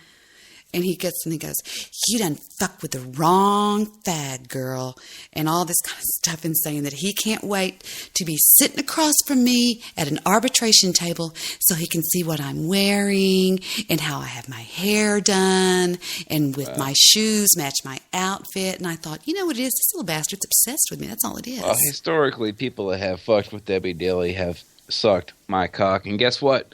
It is fucking wintertime, dude, and I got hair halfway down my shaft, so prepare to floss. Yes, FRD does know some of the stuff that's gone on with me before. Wow, that's great. I love the way you said that. You know what, girl? I have never been fucking pizza bombed. I have never been fucking messed with. They don't fuck with the FRD. And if you want to, if you're listening, cocksuckers, go ahead. If you can find my address, I will fucking applaud you, and I'll send you $100. You pizza bomb me, $100. Go ahead. I don't even know where you live. I don't even want to know. I'll tell you what, he's in a bunker somewhere in snow somewhere, but I don't think if anybody even knew if you knew where you lived that they would fuck with you, because some men just put off this air, you know, to them. My father was the same way. He would walk into a place with me in the VFW and go, "What the fuck are you looking at?" And I'd go, "Daddy," you know, and he'd be just like this badass. Yeah, I'm within 500 yards of Husson University in Bangor, Maine. If you can find me, fucking go for it. Yeah, IFRD knows some of the problems I've been through. I just started getting attacked from day one. It was a mess. It was a stink. I sought shelter over here on Spreaker.com. I just basically... Yeah, it's way more mellow. Yeah, it's a lot more mellow, and you can you have a lot more control. I'm laying down while I'm talking to you. You have a lot more control on your chat rooms. You should be. I am. Good. And you just have more... It'll be more comfortable. Ah, there, I am more comfortable now. Okay. Can we get rid of these? I mean, I like boy shorts and everything, but... Boy shorts. Let's just get rid of these real quick. Stop it. What? Say it out loud. I'm sorry. You know, I don't know what to think about Russia. Russia has got Russia can't eat pussy, I'll tell you that. Russia has got a bad-ass, I'm talking bad-ass prison system. Oh, my gosh. The way they treat their prisoners over there is unbelievable. I'll be with you in a second. Still on the last topic. I actually watched a video on YouTube called The Toughest Prisons in Russia. And there's two of them. One of them is called The Black Dolphin. Uh-huh. And one of them is called something else. Black Dolphin? I swear to God, it's called the Black Dolphin Prison. And it houses the real Hannibal Lecter. What? There is a real, and you've never seen a badass like these Ruskies over there that are all big and mean looking, and their brows are all swollen out. You know what I'm talking about? Yeah, of course. And their jaws are real squared off. And he's a real life, I was going to say Vladimir Putin. He's a real life Hannibal Lecter, swear to God. Really? Absolutely. He actually killed a man because he was fucking with him one night. He threw a rock at him and he threw it back. He ended up killing him and then eating him and then also serving him to a guest of his and sending some of his stew that he made. I mean, it's unbelievable to listen to the stories. Mm-hmm. He tells the whole story. It's pretty bad. At least he's not hiding from it. That's awesome. Yeah, and he sits and smiles in the camera and shit. I think I just heard, was that the fat red pit bull I heard? No, ma'am, that was on your side. Oh, must have been one of my dachshunds outside. I didn't think yours ever barked. Well, he does if there's somebody trying to get in my damn house. He would scare me to death. He's one of those big square-headed... Yeah, that's a dachshund. He's one of those big square-headed pit bulls that looks mean as fuck. Yeah, he's one of them big square-headed pit bulls that's backed up by a 44 Magnum. Absolutely. Over here, absolutely. Over here, me and my two buddies, Smith and Wesson, will tell you that you don't need to be where you're at if you're in my house. Yeah. If you're in the wrong place, shit, damn, I feel bad for you. I have a 357 that's beautiful. That's what I'm carrying now. I quit carrying my Glock. I started carrying my 357. I thought you had a 9. Did you have a 9, like a Glock 19 or something? Yeah, like that? I do. I have about 5 different handguns, and then of course I have a 30-06, an AK-47. Yep. And different. I have a couple of shotguns, but the loudest thing I own is that goddamn 30-06. Yeah, she'll put out a big old supersonic shot that will make you go, what? What? What? No, I'll tell you what. That is Little Man. And I've never heard anything that loud in my life. It literally hurt my ears one night when they set it off. Yeah, I think everybody ought to have a pretty good mix. You should have, I mean, depending on how many people you have in your household, if you have 2 people, you should have this ratio of guns. You should have 2 rifles. One of them can be an assault rifle, quote unquote. You should have at least 4 handguns and 2 shotguns, in my opinion. And the sort of switchblades and a pit bull or 2. And your various... Well, I mean, they'll get you so far, but... and your outside lights that come on when somebody walks by. I don't think you're going to have to worry about that when it all comes down to us using our guns. You're probably right. I have, since I spoke to you, I have become friends with a guy that is known as he is like the major prepper of all people. And I've really been getting into that deal. I don't know that I don't know how close we are to ever getting to where we're to DEFCON 4, but I know there was a time after they passed that NAAC bill or whatever it was. Well, they dropped the wall in Berlin there. It was early in Reagan's career that they came up with the shit that you're talking about. But yeah, go ahead. Well, there was a time when they said that they could come and get us and throw us into a hole, and we never even got a hearing date and all that. Do you remember all that? Oh, that was way later. That was... yeah, that's what I'm talking about. That was just like, 2 years ago? The NSA. Exactly. And that scared me to where if they were to cut off welfare, that there would be rioting in the streets and people would come to get my food. I'm going to decline comment on that. Carry on. A plea for caution from Russia. What Putin has to say to Americans. Shall I go on? I wish you would, because I love what he has to say about 2 Americans. Recent events surrounding Syria have prompted me to speak directly to the American people and their political leaders. It is important to do so at a time of insufficient communication between our societies. Relations between us have passed through different stages. We've stood against each other during the Cold War, but we were also allies once and defeated the Nazis together. The Universal International Organization, or the UN, was then established to prevent such devastation from ever happening again. The United Nations founders understood that decisions affecting war and peace should happen only by consensus, and with America's consent, the veto by Security Council permanent members was enshrined in the United Nations Charter.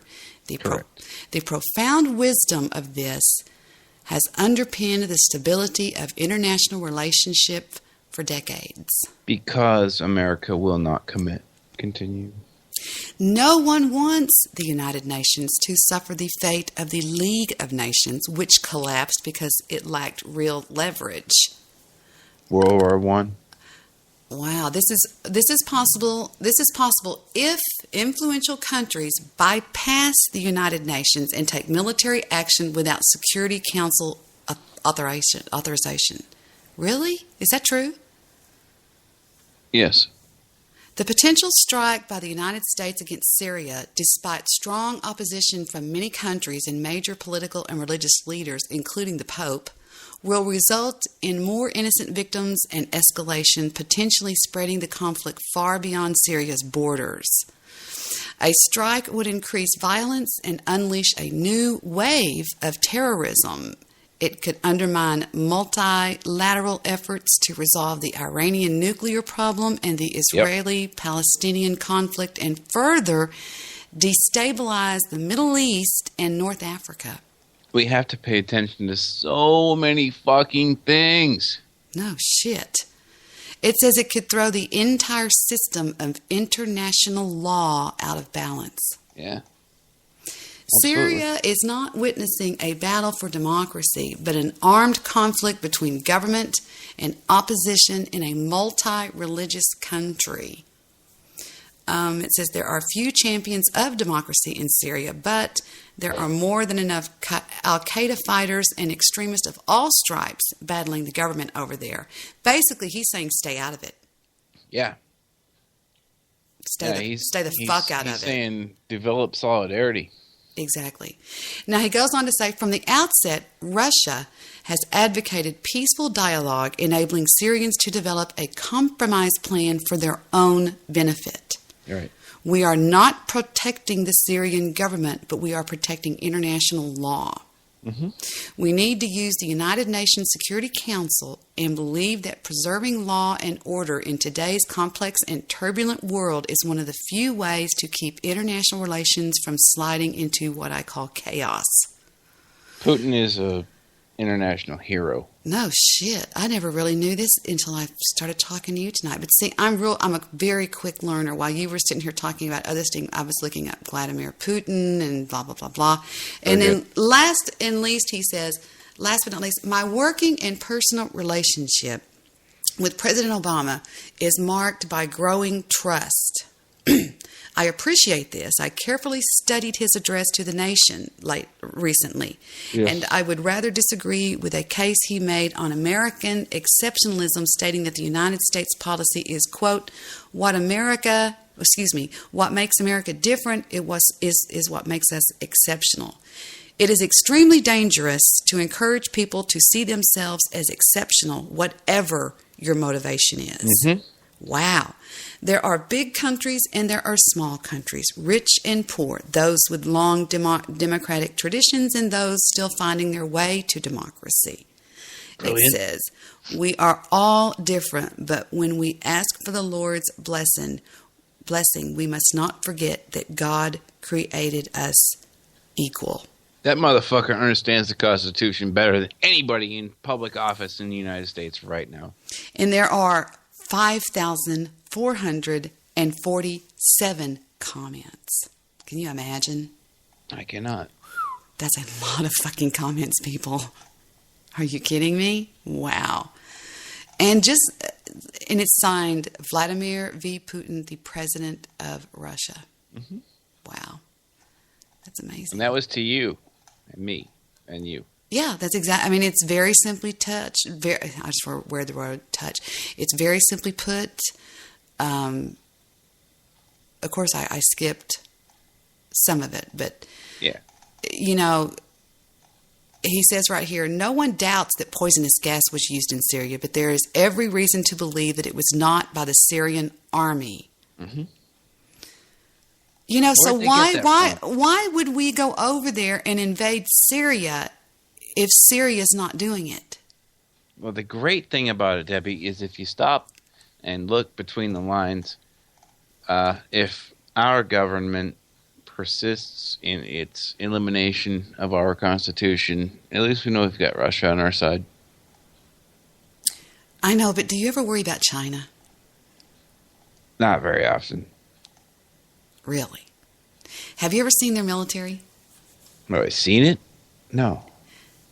I suggest at any time you go over to YouTube and you Google search China's army. It is unfucking. They do this thing called the annual death march. Mm-hmm. And they look like ants. Millions of them all walking.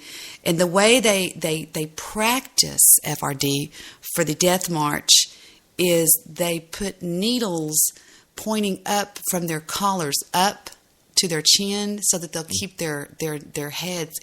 They look like robots going. It has got to be one of the most frightening, I kid you not, I'm not trying to make you laugh, I'm being dead serious, this is me being serious, one of the most frightening videos I've ever watched in my life. It's called the Chinese Army Death March. Ah, fuck them. I don't even care, Debbie. Look, you want to put needles in your collar, that's great. I'm going to go ahead and put bullets in my gun. We've beat imperialistic nations on our own soil before, circa 1774. I'm not worried about China. I'm not worried about Russia. I'm not worried about any of those cocksuckers because, you know what? We're all on the damn same side. When the Islamist extremists take over and they do their little thing, and they make their little dance, and they fucking drop their little bomb. I know, but all I'm saying is it's called the Hell March. Hell. My They're bad. on our side, though. China is? We owe them money. Of course, they're on our side. Okay. Y'all, I'm telling you, if you never do anything again, before you breathe, go over to YouTube and look up Chinese Army Hell March. And you've never before seen anything like this in your life. Unless you've looked up What, dear? U.S. Marine Corps Hell Week. Hell Week.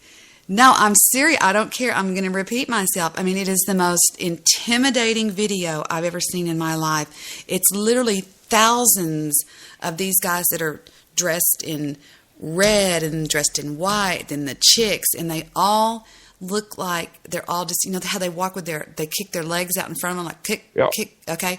And they look just like those old videos of the Russian... Nazis. Exactly. Russians weren't Nazis. They were against the Nazis. No, whatever. You're the one that said Nazis. I'm trying to save Putin here. I don't want to make him look like a dick. He's on our side. We need a president like Putin. Listen.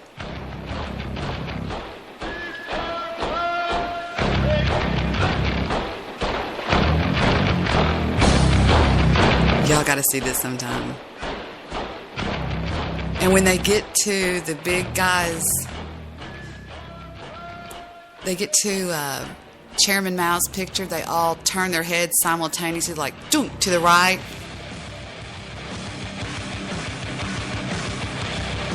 It is the most badass video you've ever seen before. I mean, shut up. I wish I had a president I could fight for. I would. So we don't have to worry about China, because I was watching this one time and my kids were like going, Mom. I don't think we do.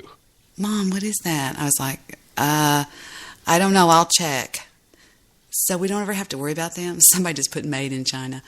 Well, I mean, if you think about the goddamn semantics of it, look, everything that we buy is made in China. China's never going to fuck with us because we have given them the greatest economy on the planet. Yeah, let me just look around on my desk. Let me pick something up. Let's see. This right here, this fan. All the companies that have left. Made in China. Exactly. Wow. Way to sum it up. Yeah, I'll tell you what. I'm going to drop the link to this in our Skype chat over there, just so if you ever get bored out of your complete mind, just check out that video right there. It is unbelievable. I mean, they're very intimidating looking, and there's a video where it shows how they trained and the things that these leaders put these people through is just something that Sorry, I was somebody put on the thing. Fuck it, it's just more kills for me. Yeah. Somebody like Call of Duty. But no, I'm serious. I don't think China would be a threat to us. Look, I'm not a fucking political pundit by any means, but I don't feel any threat from China. I feel a big threat. But if they ever, I mean, could we? Is there ever a war? In a world, could we ever piss them off? I mean, could they ever come and get us? They look so mean, FRD. They look so spooky. If they want to come get us, they'll do it. But I don't think they will because we owe them so much money. There's just no way. Mm-hmm. You don't think so? I hope not. No, I don't think so. I'm just telling you, ever since I watched that video, it just horrified me. They just look so damn mean. And they never stop coming after miles after miles after fucking miles. There's like Did you know, sir, that there are 500,000 presently in the United States military, right? There are 537,000 in the female division of the Chinese army. That's what I'm talking about. It's just like... And it's no surprise that they never stop coming. They don't. I mean, I have a feeling that... The female orgasm has been a mystery to China forever. And we've got it figured out in like 15 seconds. It's your army. Nobody's been able to figure it out in this house. I'll tell you that. What? I didn't catch that. What? I said nobody's ever been able to figure it out in this house. That's for damn sure. Oh, my goodness. We are going to need a sexual expert. Can we get a... Yes? I can help you with that. Oh. Do we have the ability to take multiple callers, or am I it?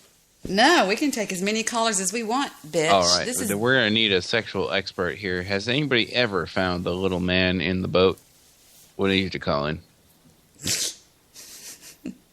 Now, what I hear is that you take that soldier in and do the come hither with your hand. Okay. All right, so it's a little bit like curled index finger type action? Or? I don't know how it happens. All I know is it happens. Now, is that the G spot, or is that the... Supposedly, that's the G spot. Okay. And I don't know, but I'll never forget the first time I experienced it. I was like, what? Oh, my goodness. What Stephanie just went off happened? like a rocket. She took off. She was 45 feet above Dallas for about 35 seconds. What did I tell Mr. Solution? I said I had an out-of-body experience. Do you know he still tells that story? I've heard him on other shows go, Debbie described it one time as an out-of-body experience. We might need to hear about it here. How did this happen? I mean, No, that's about all we'll talk about, but no. No, I can bring as many people in as I... Do you remember a guy named Steve Ogle? really? Somebody's calling us. Hello, Debbie Daily Show. Hey, Debbie. Who is this? No, I'm joking. This is Steve. How you doing? I didn't realize you'd be doing a show tonight. Wow, look at you. Did you hear FRD? This guy is so fucking good. He is like so on point. It's ridiculous. Everything I've heard, I'm like, exactly. Thanks, Steve. How you doing, man? Hey, man, how are you? I've talked to you. God, it was a couple of years ago. Yeah, it's been a while. Yeah, man. Good to hear you again. But yeah, I love what you're saying because you're fucking straight on point. I appreciate that. I'm just trying to friggin' spread the word, dude. I mean, I'm paying attention to all the shit that I'm reading and all that. And look, we got to pay attention, or otherwise we're gonna lose. It's just the way it is. Steve, did you know about the accident in Fukushima? Fukushima, yeah, I know a lot about it actually, and yeah, it was from the earthquake and then the ensuing water damage that they had received. But and this is absolutely present in all over the coast, on the East Coast, West Coast, I'm sorry. And there's a guy with a Geiger counter, and there's a great YouTube video if you want to check it out. And he's got it, and he's walking. He's like, excuse my throat, I have the same cold that you had. So. I remember the Geiger counter in the Three Stooges. Go ahead. Yeah, well, this guy's like, it's reading like 12, 13, right? Which is really not that bad if you think about it. It's like this: if you went around your microwave, you get something similar. And then if you get to 99, it alarms you, telling you that you've reached a very dangerous point, which is, I think, 14 times more than you should. Yep. And he starts walking towards the beach, and this thing just starts fucking going up. And it's like a 5-minute video. And when he gets to the sand, because the water's hitting the sand, the thing is spiking at like 150. Oh, I've got to tell Phil Hendry if he hasn't heard about this. Oh, he's heard about it. Wyatt Erb. Anywhere where the water is hitting, like the bricks around the sand, they're off the charts. I mean, he's like, this is 80 times higher than recommended for safety. I have an EMF meter. Is that the same thing as a Geiger counter?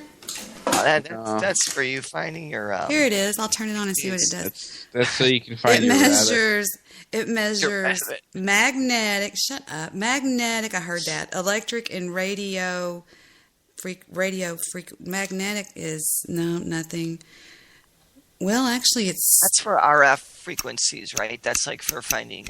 No, it's for EMF fields, finding ghosts and stuff. Yeah. Electromagnetic. For electromagnetic fields. It says tri-field meter. And it does magnetic and electric and radio frequency things. So, I don't know. Yeah, I don't know if it would work on radioactivity. You know what? Take it to your microwave. Turn your microwave on, and then... Yeah, it goes kind of crazy over there. I know that. Boil water, and then take... They proved this test. Again, my voice is fucking coming in and out. But they've taken, like, a plant, 2 plants, and they gave plant regular tap water for a week, and then they gave a plant water that had been boiled. And when it was boiled with the microwave, I'm out of it. They pour it in there, and the plant was dead in a week. Wow. In a week, all the fucking leaves fell out. The other plant was thriving. Are you serious? Same plant, same soil, same everything, done in a laboratory. I wonder if it's going to make its way over here. I mean, I wonder if it was worse the last time, whenever they had the tsunami and stuff. Because I don't think anything happened to us as far as radioactive. I mean, even though, you know, Fukushima. I'm talking about the last time when they had the tsunami and they had the accident, and that's the same place, right? Yes, it's the same place, and we're getting that effect now. But I'm saying, was that worse then, or is it worse now? It's just getting to us as of the last few months. It takes so long for it to get such a far distance. You know, it travels through water, and it goes by tide shifts, and so yeah, it's hitting, and you know. I'm surprised that Midnight Movie and Jewish Producer haven't talked about it a little bit, being that they're right on there, you know. Well, FRD said Jewish Producer's probably behind it. That's why I laughed my ass off. I heard that. He's funny. I was laying in bed and I grabbed my phone and I turned on Spreaker for some fucking reason. I'm like seeing what was going on, and I heard I was like, she has a show. I'm like, wow, holy shit! I thought she was in bed dying. Well, that wish wasn't granted. You're still here. Just kidding. That's horrible. No, I'm going to do like my mom told my dad, I'm never going to die just to piss you off. She used to tell my dad. There you go. No, I was just bored and decided to go on and do something to kill some time because Heather and that little baby aren't here. Are they feeling any better? How are they doing? They're doing better. Yeah, it's just I hate to talk about it all that much, but it's just really a rough fucking flu. Definitely. It's the first time I've been sick in years. I don't even know if I've ever been sick before. I mean, it just creeped up. You caught it. Yeah, you definitely just caught what they had.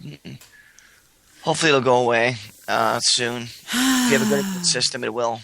Do not take the Tamiflu? Yes. Do not take Tamiflu. It is bad, bad, bad. Here's Tamiflu when you swallow it.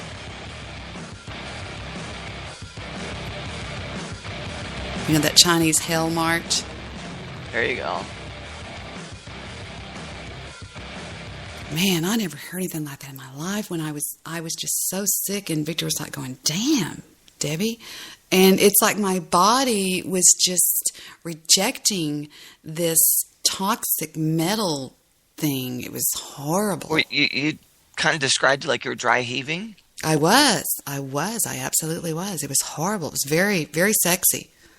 Yeah, I'm sure. All I know is my husband must love the shit out of me because not only did he clean all that up, I mean, he goes rushing out. He gets the waste paper basket, comes over here, and I'm just like, in the waste paper basket. But then he just walks out with it and cleans it all up and just doesn't say a word. Still just loves me to death. And I'm thinking, gosh, that must be real love. I don't know. We got to send him to California to clean the beaches. Oh. In a hazmat suit. Is everybody behaving in my chat room? Oh, there's Apocalypse. China might have a big army, but if it can't transport its army properly without an air force gunning them down, what's the point? That's very true. Very good, Apocalypse. That's the God's truth. And he says that the song I played is from Red Alert, the PC game, and there's no doubt about it. Just go and watch that damn video. I'm telling you, it's badass as hell. Yeah, I've seen that marching. It's amazing. When there's like 1,000 in brown, and then there's they just never stop. 500 in red. But the thing about it, they're all locked arms and they're carrying their weapons. That's what looks so badass about it. They're locked arms and they're carrying these little submachine gun, insane, crazy things, and they're just like, march, march, march, and they all turn when they get to Chairman Mao's big picture. Oh, yeah. I don't know where FRD went. I don't know. I hope you didn't run him off. I didn't want to. I had to pee and get beer. Whatever you say, sir. Now, it'll replenish. I'm here. FRD happens to have a story that he can tell that is great of when he went to stay with the ultimate in Trolls, which is Bill Wagner. Did you know that, Steve? Really? Absolutely. You didn't know that I did that? Listen to this. I had no idea. Tell him the story, oh ye of long tooth. Alrighty then. Well, there was this day in 2012 where I got this Skype message, and he's like, "FRD, you want to make some money?" And I said, "Yeah," because who wouldn't?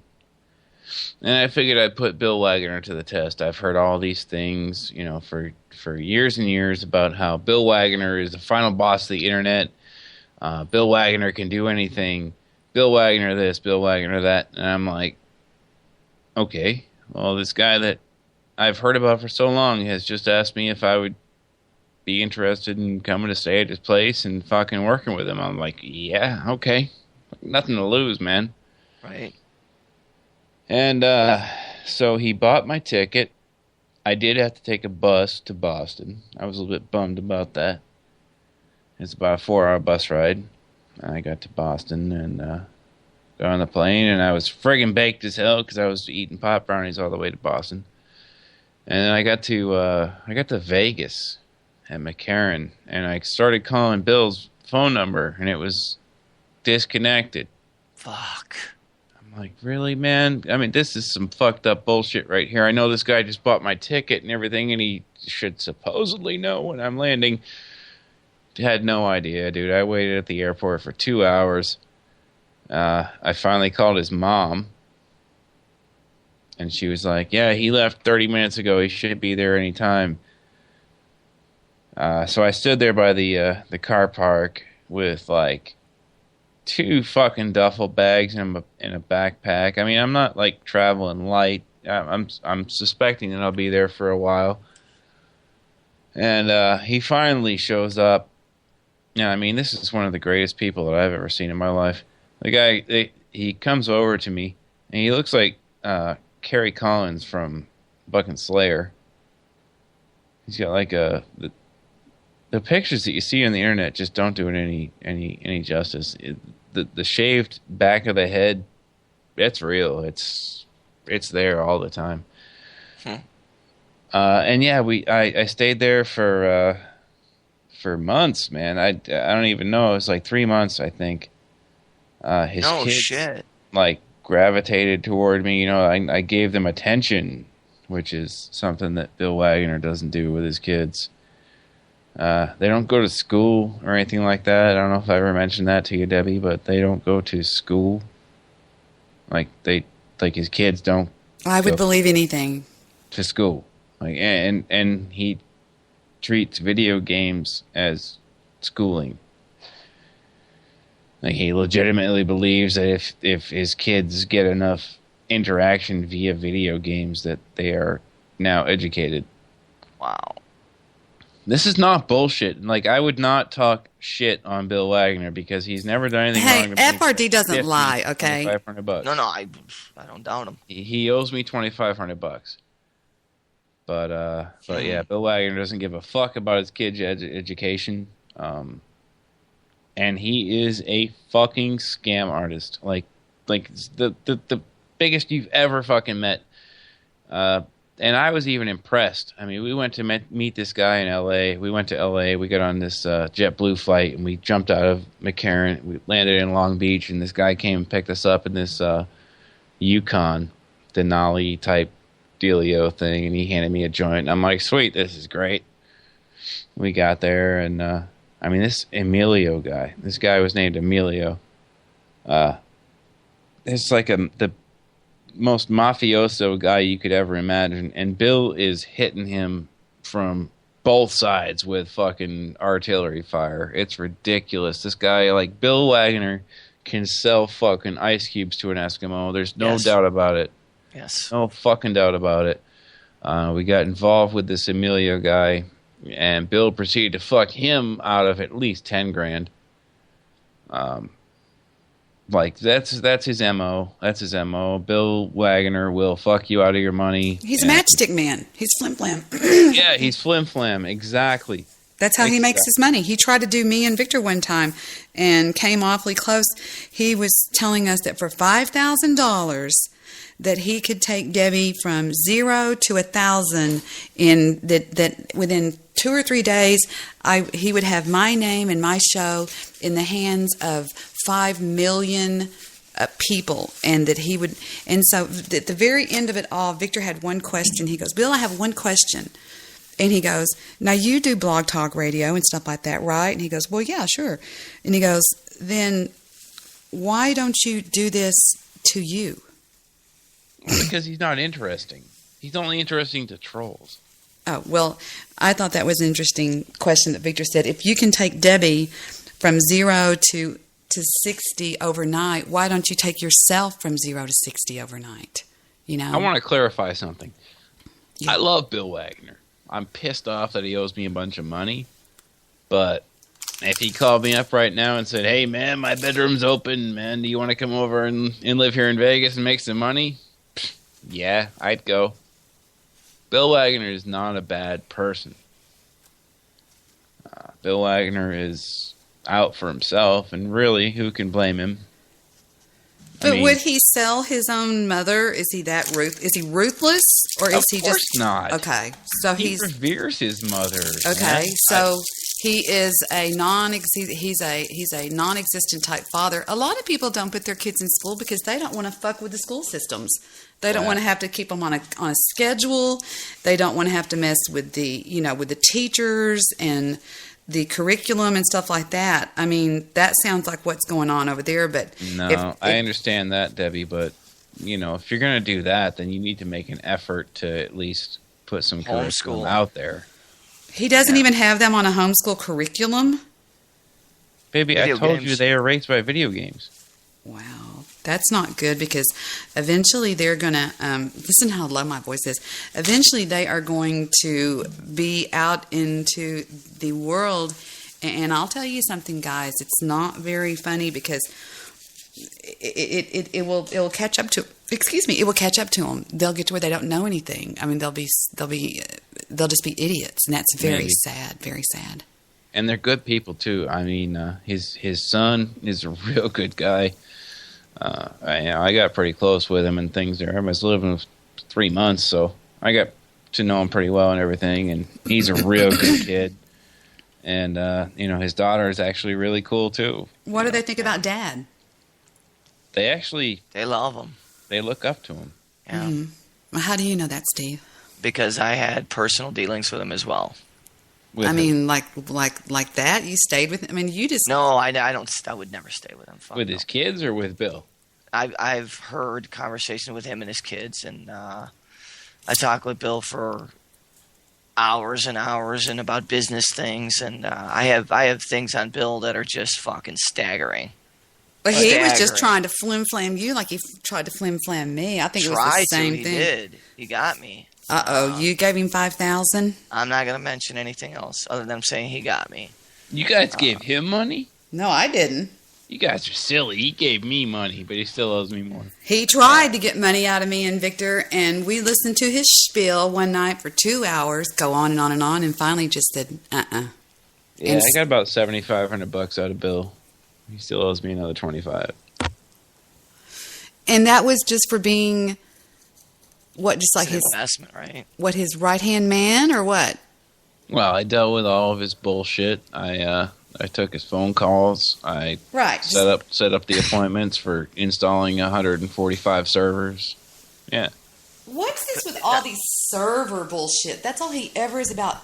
I've got 1 million servers, and something about Uncle Louie stole all of his servers or something out of a storage place and something like that. Yeah. Yeah, no, he got we had like 105 dual Xeon processors that we threw into. Were those real? I'm sorry, not to interrupt, but were those real? Because, all he did was send me pictures of them. Yeah, Steve, I formatted every single one of them. No shit, so he really did own them. That was not bullshit. No. Right. Everything that Bill is running right now is based on a format and reinstall that I did. But Steve, FRD, isn't he just... In a certain sense, he's just a spammer. He's a bullshit artist, Deb. But what he does with those people is he's just a spammer, right? Yes, that's all absolutely. He does. He just spams your email with shit. That's all he does. And the number of emails he has is unfucking believable. The number is ridiculous. Oh, yeah. It's multiple hundreds of thousands. He sent me 250,000 emails. Yeah, but you have to see how many of them are good still. But none of them were really good. And the thing about it is I've worked with a spammer, which will remain nameless, and he was telling me that not only it's not the amount of emails that you have, but it's what these people are buying. I mean, they're different. Yeah. It's called penetration. Right. No sexual pun intended, but it's called penetration. I miss penetration. I heard you needed some penetration. It's pretty dry over here, I'll tell you that. Well, it is Dallas. I mean, Dallas gets dry, but it shouldn't. Not when you look like Debbie. Fuck that. Boy, that was fun. I liked sex. I did. I was you act good. Like you're 97 years old. No, it's not that. Trust me, baby doll. It's not that. I know you're not. I'm like, what the fuck? It's when you're married to an older man. I'll meet you on the tarmac.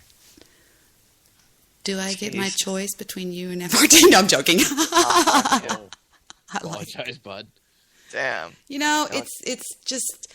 I think that some men, when they reach, he's in his late 50s. I think he's just he'd rather watch, a football game. Exactly. And I know. I'm gonna lay back down now. August is younger than me, aren't you? No, actually, no, baby. You're younger than him. Oh shit! I thought Steve was younger than me. No. 47. Oh. Yeah. That's not over it though. You still. But got I'm healthy as fuck, so. Do you have kids, Steve? I have 2 kids. Yeah. Cool. Boy, girl. So. Right in your home, or FRD is about. They're grown. They're growing on their own. FRD's about 35 with no kids. 32. 33. I knew it. I was going to say 32 to be honest with you. Well, I just said it like 45 seconds ago. Yeah. No, you didn't. Or if you did, I wasn't listening. How about that? All right. Did you hear Patrick calling and I hung up on him because FRD was calling? I was laughing my ass off. Patrick is such a sweetie. Patrick is an angel. He is a sweetheart. I give him so much shit the night we had that long show with him on there. Oh, that was so funny. Well, I apologize. As soon as I called in, I was like, I'm really sorry to whoever she just hung up on. It was Patrick. But she told him, she said, once he calls in, I got to let you go. So I love Patrick. I don't even understand that either. I'm kind of, I'm a little bit outspoken, but for the most part, fairly mundane and boring, I would think. Oh, you're fucking pretty cool, dude. Straight up. Oh, I always tell him all the time that his living girlfriend is actually a live-in housekeeper. He gets so mad when I say that. Nah, she is. She comes in there sometimes and I'm on the phone with him. He goes, here's your dinner. And I'm like, what the fuck? And she'll serve him, chicken and rice with vegetables and a glass of iced tea. And I'm going, damn. And you don't think you're a badass? You're living the fucking La Vida Loca life, man. I suppose. No. My woman makes like 4 times as much money as I do, and I just go to work for 40 hours a week and waste my time and make her and feel get good bud and make her happy. Yeah, he's the fat red dragon with the fat red pot-bellied stove and the fat red pig bull. Are you kidding me? And he's got a sweet young thing that's in there making food and loving him to 4 death. times as much, sweet too. That's thing. nice. A sweet young She's thing. like at least 8 years older than you are. No, are you kidding? Really, oh my bro, God, really? I hate you. And the thing about it is one time and I'm not going to get involved. I'm not going to tell anything. Just a very quick little brushing of the story. He accidentally gets involved with an ex-girlfriend, and his girlfriend comes back after they break up. I'm going. And I moved to Wisconsin. God damn. I moved to Wisconsin, and she was like, all right, yeah, you can come back. I'm like, what? I was with you during that time. I was talking to you all the time, and I was like, man, I hope Rose takes you back. And he's like, nah, she will. And if she doesn't, I don't care. I'm like, God. I cared. Please breed. No. Please breed. We need more of you around. There are no good seeds. People that know me know that I am into the great American mail. That's what melts my butter. That's what grinds your gears. That's what grinds my gears. Hey, that's Family Guy. Yeah. No, is it really? Oh, yeah. Yeah. Well, I'll tell you. Peter had his little episode on the news. Listen. I'm going to show you what Rose sounds like. Don't say what I'm going to show. Don't say what I'm going to play, okay? Because I don't know. You probably know, Steve. Don't say what it is. It's the lady on the. Oh, well, here she is. Here is Rose. Listen. Talking to Steve. No.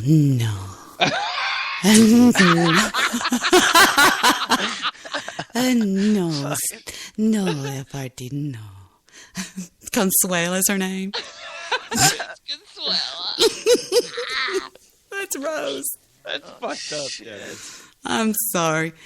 This I need a trash? vaporizer now. This trash? I know, I'm being horrible. Please, can you give me a break here? I clean toilet. I clean toilet. I'm sorry. I clean toilet. No. Doggy afuera! Doggy afuera! She threw Brian out. They're not here. No. Really good. I like the vibration in the voice. No. Or is that one of your toys? No, Mr. Kids. No, what does she go? She goes, no, Mr. Brian, and no, Mr. Kids. Doesn't she call everybody Mr.? Is that what it is? Mr. Kids. Yeah. No. Mr. Kids. And Brian's sitting, and the Family Guy dad is sitting on the potty, and she comes walking in there, and he's going, what are you trying to do? I'm taking a shit in here. What are you doing? I'm on the john. It's okay. Please leave. It's okay. Okay. Oh, my gosh, she's funny. I love when she goes, this trash? Okay, I take it. All right, Debbie. You I'm know, sorry. this is going far enough. That's not fair. That's the way I see Rose.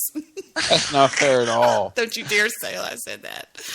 You're mean, I'm Debbie. going to tell her. No, don't. No. Do you know she used to live in Dallas, Debbie? Did she work for a guy named Juan in South Dallas? No, ma'am. She worked for the goddamn Peds ICU. Pissed me off. Debbie, why are you laughing? Don't piss him off. No. Oh, my God. Peds ICU. No, that wasn't bullshit. That was true. Are you serious? What is that? Pediatric. Pediatric ICU. Oh. Oh, no.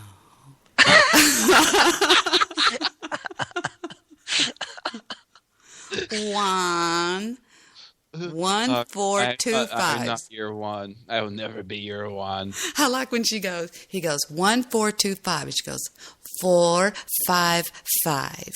What? You say 1, 4, 2, 5. Get it? You played that the other night. I know, it's so fucking funny. I love Consuela. That is like the biggest. That is another one of your characters, Deb. You got to remember that voice. That's one of yours. No, I used to have a housekeeper. FRD, I swear to God, she would walk around the house all the time going, this trash? This is trash? And I would go, yeah, it's trash. Get the fuck over it, all right? Seriously, Get over it. Oh, anyway. Get over it.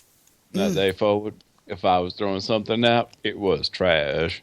Exactly. And I accidentally took her to one of the children's football games when Heather was cheerleading, and she just thought that was the thrill of her lifetime. So that the second week we go, it was Thursday night, we go to Heather's game, and I didn't take her. We come home, she's sitting on the curb, all pissed off and all sad looking, and I'm like going, oh my gosh, I couldn't believe it.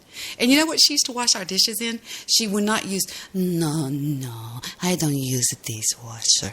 I wash by my hands. And she would put bleach in the dishwater. No, it's not clean without the bleach.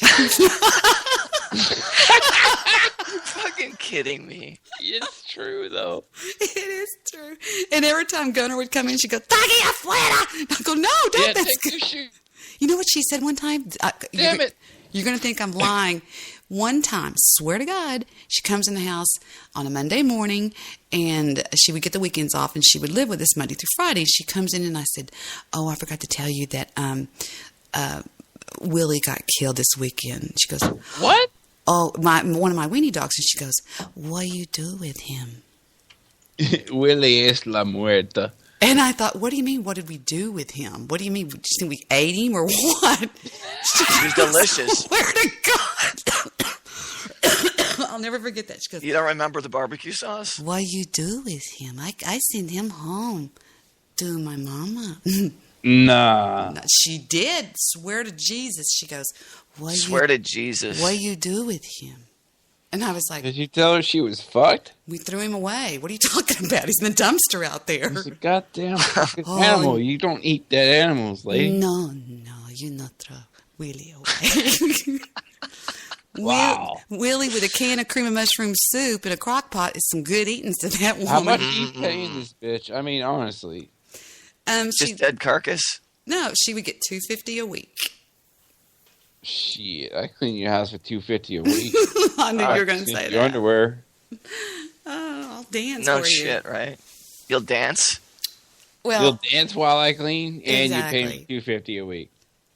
She was something else. I'll pay you $250 a week to clean your house to watch you dance. All right. Seems like I'm getting $500 a week all of a sudden to clean Debbie's house. She never, ever would want to eat our food. She would always bring this huge bag of salad every week, okay? And she never would eat it because she would always eat what I made for dinner. But she always, exactly, she would lie about it. And she would go sneaking past Stephen's room with plates full of food. And Stephen said it was so funny to watch her sneak by. She'd go like, and she would have the food. And her boyfriend would come and pick her up on Friday, and he sold that cheap that knockoff cologne. You know, and he would come in and he'd go, Senor, yeah, no, Axe. Shut up, FRD. Axe. No. Sorry. I thought I was supposed to interject here and there. I apologize. No, instead of having instead of Chanel number 5, he would have Chanel number 6. You know what I'm talking about? Okay. Yeah, Mexican. Axe. And he would go, Miss Montoya, I got this cologne for you. It's very good. He would spray that shit, and I'd go, stop it. Every week, he would come in there and try to sell it to me. And he would pick her up and he would go, you know, she's getting a little gorda. And I said, she's not eating ensalada, Pocas. Okay? She's not just eating that. She's eating... She ain't fat and she ain't eating salad. She's eating us out of house and home. As a matter of fact, Stephen's birthday cake came up missing after the party last week.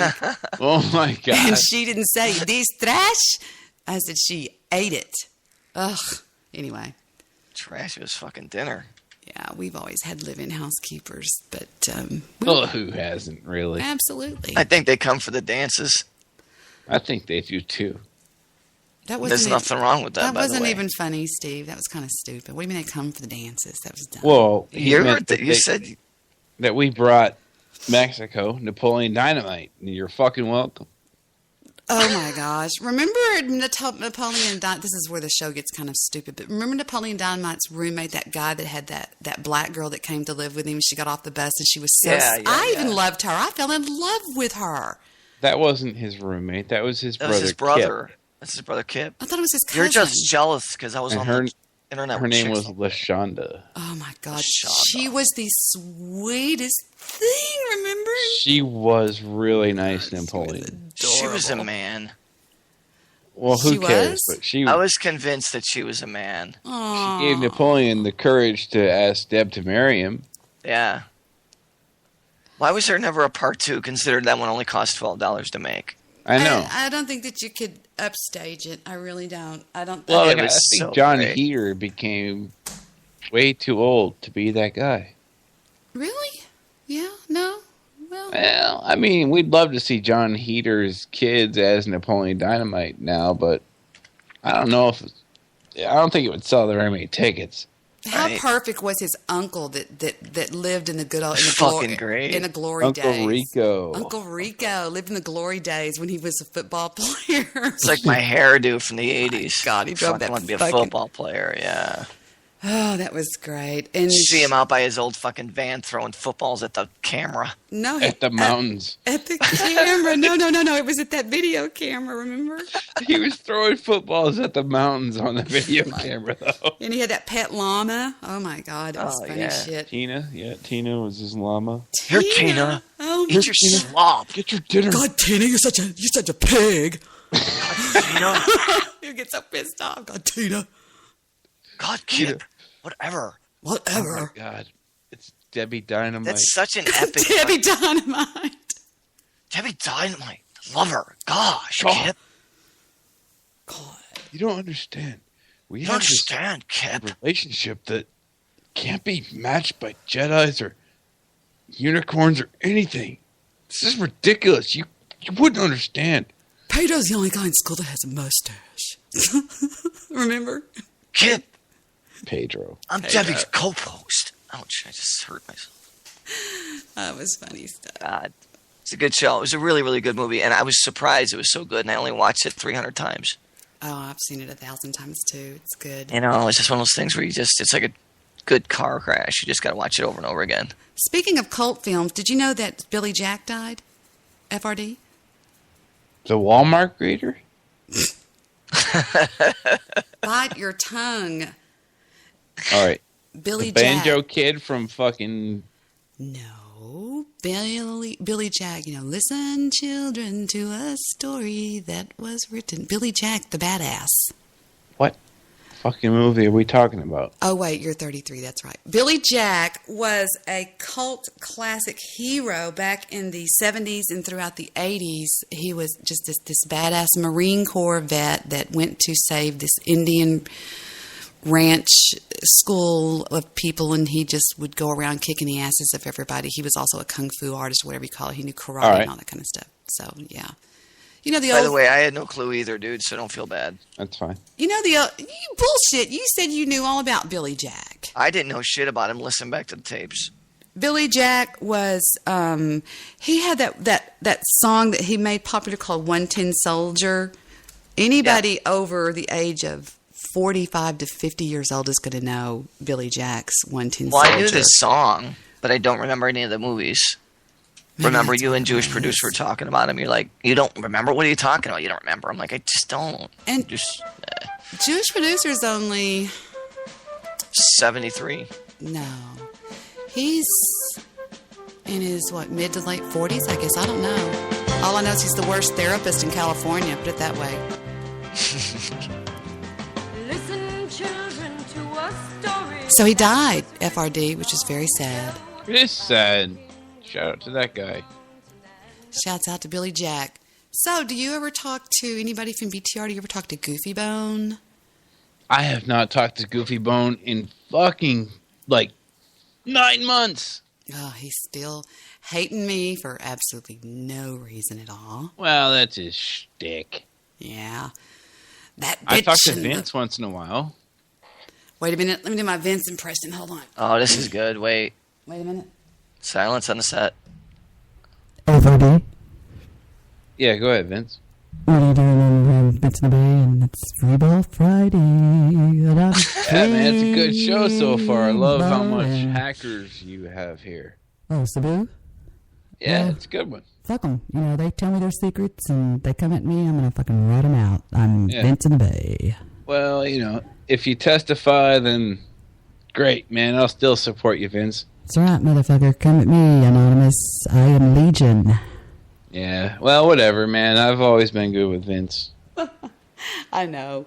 Vince is not a bad person. But, dude, who have I ever not been good with, really? I mean, if you could name somebody, I'll give you $20 right now. No, I don't know. Billy Jack? I don't know him. He didn't know. Well, then you can't say you were good to him. Well, you can't say I wasn't. That's true. So, checkmate. Well, you know what they told him in 74? Stalemate. You know what they told Billy Jack in 74? Billy, don't be a hero. Y'all don't remember that one either? You'll fucking lose, Billy. By Bull Donaldson? Just kidding. Boy, these were some pretty men. I love everybody from... No, you do. You get along with a lot of people. I want to get along with a lot of people, but people just don't want to get along with me for some dadgum reason. Well, maybe it's because you're so fucking aggressive. Yeah, it could Yes. be. No. It's not. I'm not aggressive. No aggressive. You are. You're a goddamn alpha woman. I am. I can't help it. I was raised by a fucking Marine, bitch. All right? Whatever, bitch. Just chill out. I was just saying for a second that maybe the reason you don't get along with people is because you're too fucking strong. Maybe I could give a fucking fat rat's ass. How about Whatever. that? Huh? No, I want to. Did you ever watch Breaking Bad? I watched a woman make me a sandwich one time. What did you say? You watched a woman make you a sandwich one time? Yeah. All right. Well, good for you. You didn't see any of the TV series Breaking Bad? No, I hadn't. Oh, man. Y'all missed it. That was the best thing in the world. Everybody talks about it, too. Walter's a badass. I think it's a good show. Absolutely. There was a song I played earlier on my show that was from Breaking Bad that a lot of people don't even know that's from Breaking Bad. It was this one right here.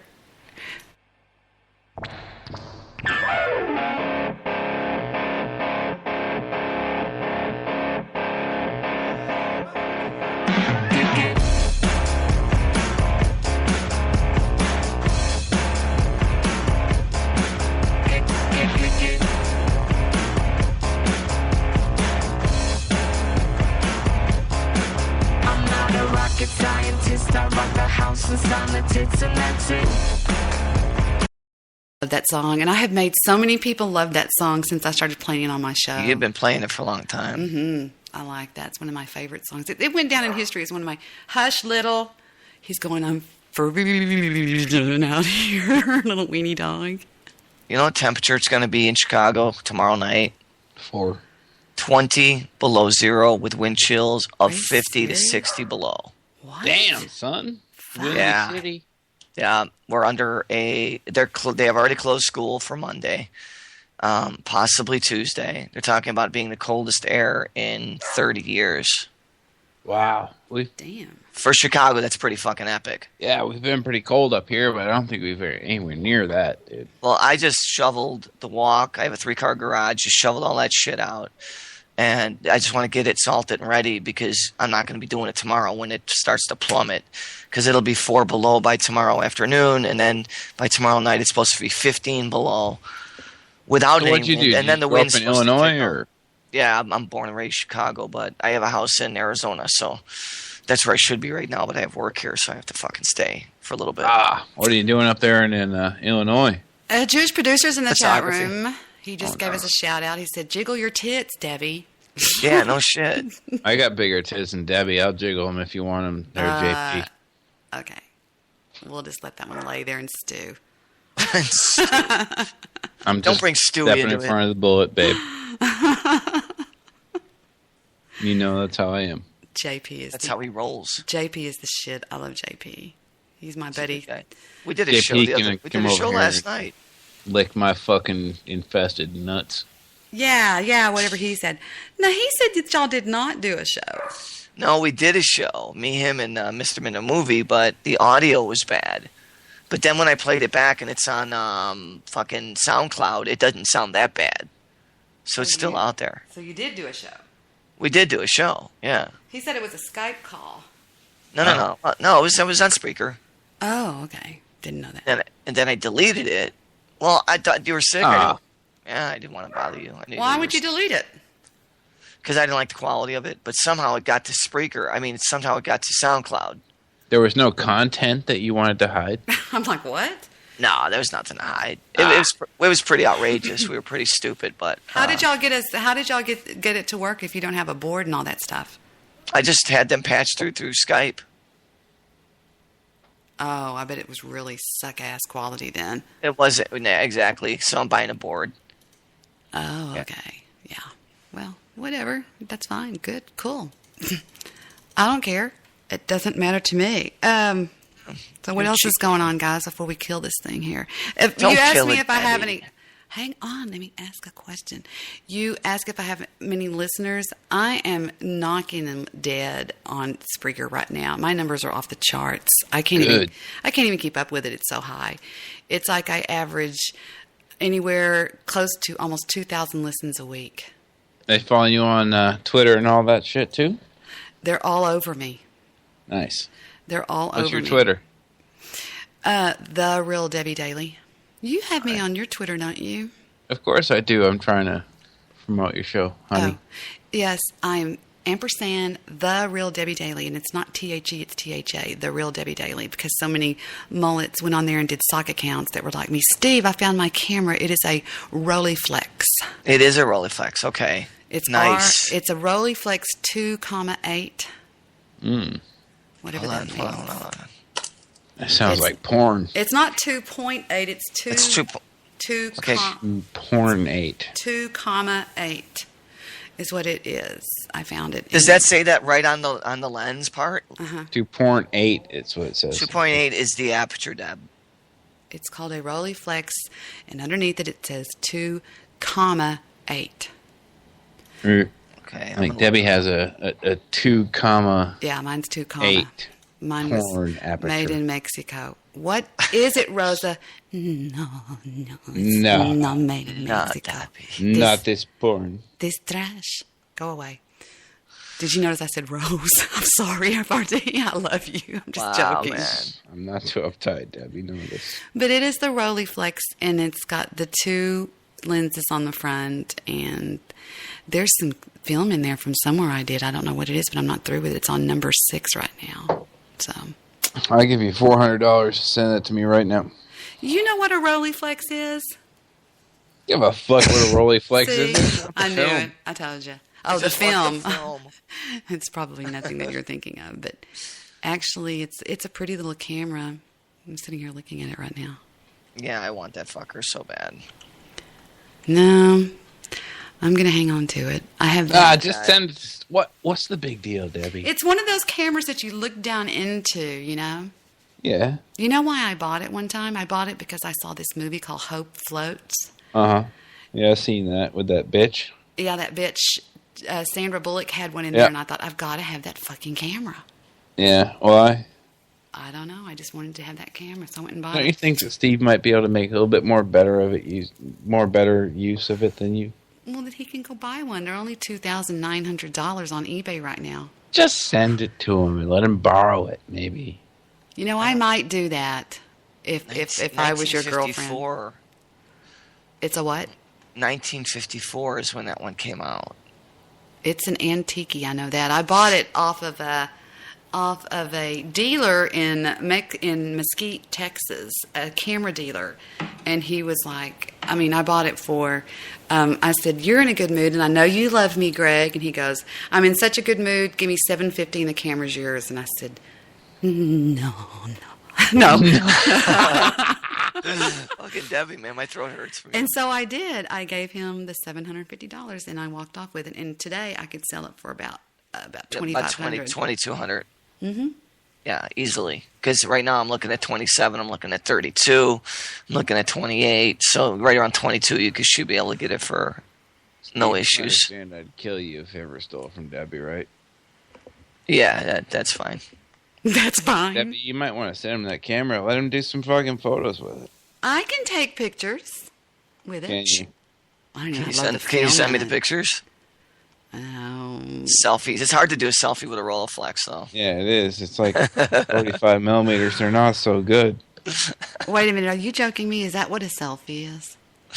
A selfie is you just taking a picture of yourself. Are you kidding me? a selfie is the one that you said you were going to send to me about you and Steve a while ago. Whoa. He's lying. He lies all the time. He tells. I said that? No. No. FRD. Debbie said that. You're popping zingers, FRD. Ma'am. You're a zing popper. You're lying. You promised. No, I did not. He's lying, everybody. 3,400. So it's a nice little camera I like. And do you have the? Did you say it came with the case, Deb? Mm-hmm. It's got the ugly little old brown case. It's even got brown the little case. book You have with the it. original fucking motherfucker. You have the 2.8 f-stop on that fucker. See, that's an 80 millimeter lens. Is it really? Yeah. Marcus needs this camera. I don't know. That would take some incredible images. I've never taken The pictures. glass on that alone is worth $1,000. But just you should see. I'll put $100 in on it to get it all those. $100 in on it. You didn't know what we're talking I did. I'm about. sorry. That's my bid. You'd have to be able to get the camera. Hey, Steve takes some I can really get- sexy pictures of sexy women. Right. That's why I'm paying $100 for you to give it to him. Oh, I see. He's got an ulterior motive. Smart man. I cannot compete with his models. That's for damn sure. Yes, you can. I'm going to come photograph you, Deb. Aw. All right. I just withdrew my $100 bid. Yeah. Why? Let's you see the pictures first. No. I have another antique camera too. It's called. His name's Vic. No, be nice. It's a brownie. I love It's Vic. called Debbie Got Scared. You do when not I have a thought you was in brownie. Houston. Yes, I goddamn sure do. You do not have a fucking brownie. Yes, I do. You're shitting me, really? No, I swear Which to one? you. Which one? It looks just like the Rolleiflex, but it's not quite as it doesn't have that many bells and whistles on it. Doesn't matter. You don't want bells and whistles. You want the fucking older Brownings that didn't have the bells and whistles. Are worth more. Click. This is like nothing. I mean, it looks like. Are there any numbers on it though? I didn't get it out of the storage today, but I did see it. I saw it in there. Speaking of brownies, I make the best brownies. Did you know that I am finally letting my recipes go over the airwaves, Mr. FRD, on a show that's called 30-minute 30-Minute Meals with Debbie? Mm-hmm. Send me a link. I would love to work with your recipes, Debbie. I know. I do. I'm hanging up on both of sorry, y'all. I can't All of a help sudden, you're being a mean man because Dum Dum came on here. Yes. Dumb. Why am I You're being a dum-dum head. And I actually, the brownies that I made for Christmas for everybody were brown, and they had cream cheese in the middle of them, and they were delicious. And so, Well, Debbie, if I could ever make a brownie and put some cream cheese in the middle, let you know. I didn't do anything. he's horrible. He was so sweet earlier. Maybe So you're saying it's me? it's the booze talking, perhaps. Okay. Well, I haven't had any in years. Anyway. It's funny because as soon as FRD went on the room, he says, I had to go piss and I had to grab a beer, and all you hear is another can of beer fall. Mm-hmm. It's like he threw the other one. Yes. I don't know if you guys picked up on that. Like, that's silver. That's gone. I know how to pick them. And I got on iHeartRadio, FRD. Did you know that? Yeah, I know that. You don't know that. Why do you think I'm here, Debbie? Because you saw me on iHeartRadio. I told Guy Shay today that he was going to get on I Hate Radio. He cracked up laughing. God. Guy Shay is such a badass. All I ever wanted to be on was iSex Radio, but damn it. Oh, my God. I talked to Guy Shay yesterday. This has gone to the dogs. By the way, Deb, I was in the chat room with Guy Shay because I had nothing to do. I was just like listening while I was editing, and I typed in something, cool show, really, really funny. And he's like, and he was doing a shout out to the room, and he's like, and there's Steve Rush. He says, and I believe he's from Debbie Daly's show. And I have nothing against that. He said, I have nothing against Debbie Daly, and anybody who thinks that is wrong. Oh, he's so mean. Debbie, he's so funny. Debbie Daly is good by me, and Steve Rush is good by me, and that's how that goes. And he went into another subject, but he upped you, and he said something really cool to you about you. So I thought that was nice. Nah, he's a faggot. No, I'm joking. I love him to death. Yeah. Him and Lester both. Did you know that my boy Dave, Asperger's by Dave, is sitting on iHeartRadio in the number 12th position out of over 300 shows? Can you believe that? God bless him. God bless him. It's my Did boy. you know? I'm sitting here looking at it. Do what? No disrespect intended. Uh-oh. I've had This a is going to top be 100 bad. show by just masturbating to your voice. Oh my God! See? Wow. I've had it. I've. I feel like old Rooter just jumped in the call. No. It's out there. Don't you dare say that. No. I wouldn't fucking say it if it wasn't true. I dare you to look up FRD masturbating with Debbie Daly. Are you kidding me? On iTunes, on YouTube, Ustream, is that what it's called? It's called Google, Debbie. It's called Google. Debbie, he's not lying. There is a Google, I heard. He's being horrible. hole right now. He's turned into horrible FRD. I'm joking. No, I have not. Well, actually, you know what? I'll own disrespecting you for the last 20 seconds, but that's it. Wow. I don't care. You can disrespect me all you Does want. fapping count? Don't. Toward what? Futz with There's me. no prizes. There's no prizes. Oh, man. Fuck, man. I want to win a stuffed animal or something. No, you just have to own up to it. All right. I've never masturbated to Debbie Daly's voice. Bullshit. I have never. After the That call, would I be have. such a good little... Debbie, did you hear that? Even I've masturbated to Debbie Daly's voice, and I'm Debbie Daly, and I'm joking. Debbie, you need to mark this on your little time calendar thing. Put it into an intro. I've never masturbated to Debbie Daly's voice. Seriously? Are you serious? Are you kidding? Sadly, I had to admit it. Apocalypse says, Deshaun, he goes, making love to Debbie. And Apocalypse goes, with your BBC? BBC. I have no idea what we don't believe in that, do we, Steve? I have no idea what the fuck they're talking about. It's a big black cock. Oh, wow. Are you serious? Apocalypse? Oh, my God. I got to check out this chat room. It's getting wild. Apocalypse is the one that turned me on to Breaking Bad. Is there still a chat room? Yeah, Apocalypse is pretty cool. All right. Well, fuck you, chat room. I hate you all. Yeah, that. What he said. Times two. Do you know who the baddest asses guy is on Spreaker? And he's my buddy. He calls me on Skype sometimes, and he made a drop for my show, which goes a little bit like this. This is Lester Bartholomew Jones, and I just want you to know that I never listen to the Debbie Daly Show. That's a fact. What? That's good shit. Isn't it good? He goes, I never listen. He goes, that's a fact. I love the way he goes, that's a fact. Listen to him. Listen, watch This the is end. Lester Bartholomew Jones, and I just want you to know that I never listen to the Debbie Daly Show. That's a fact. That's a fact. And one night, FRD, before we leave, I'm going to show you one more thing, which I think you'll think is funny. Right. You know Mr. Midnight Movie, okay? Yes. He is my teddy bear.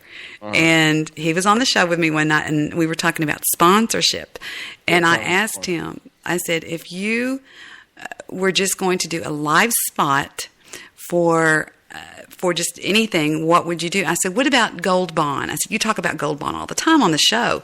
And I said, just do a live spot on Gold Bond. Well, I took it, I clipped it, I put some music behind it, and this is what I got. Check it out, FRD.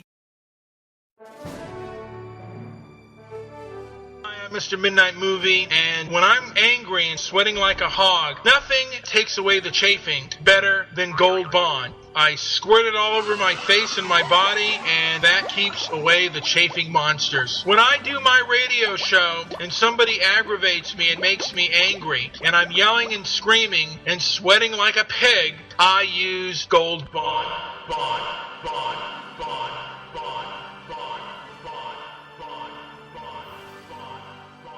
Is that great? That's very good. Isn't that great? My ass laugh like that. You're doing well. And I just picked it out of nowhere.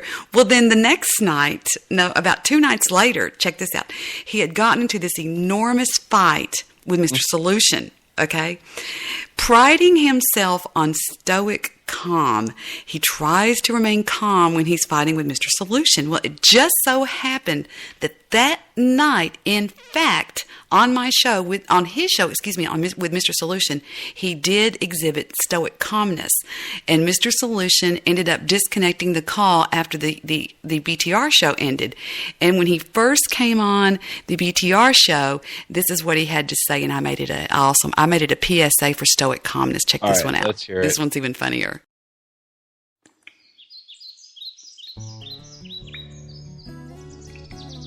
Yes, I just want to say that stoic calm wins, and I'm treating myself to some sugar-free cookies after the show. And yes, I don't want to say that I'm proud of myself, but yes, I believe that this is a lesson for everyone that deals with bullies. Remain calm and don't let it get to you. Let it roll off your back. You can win with stoic calm.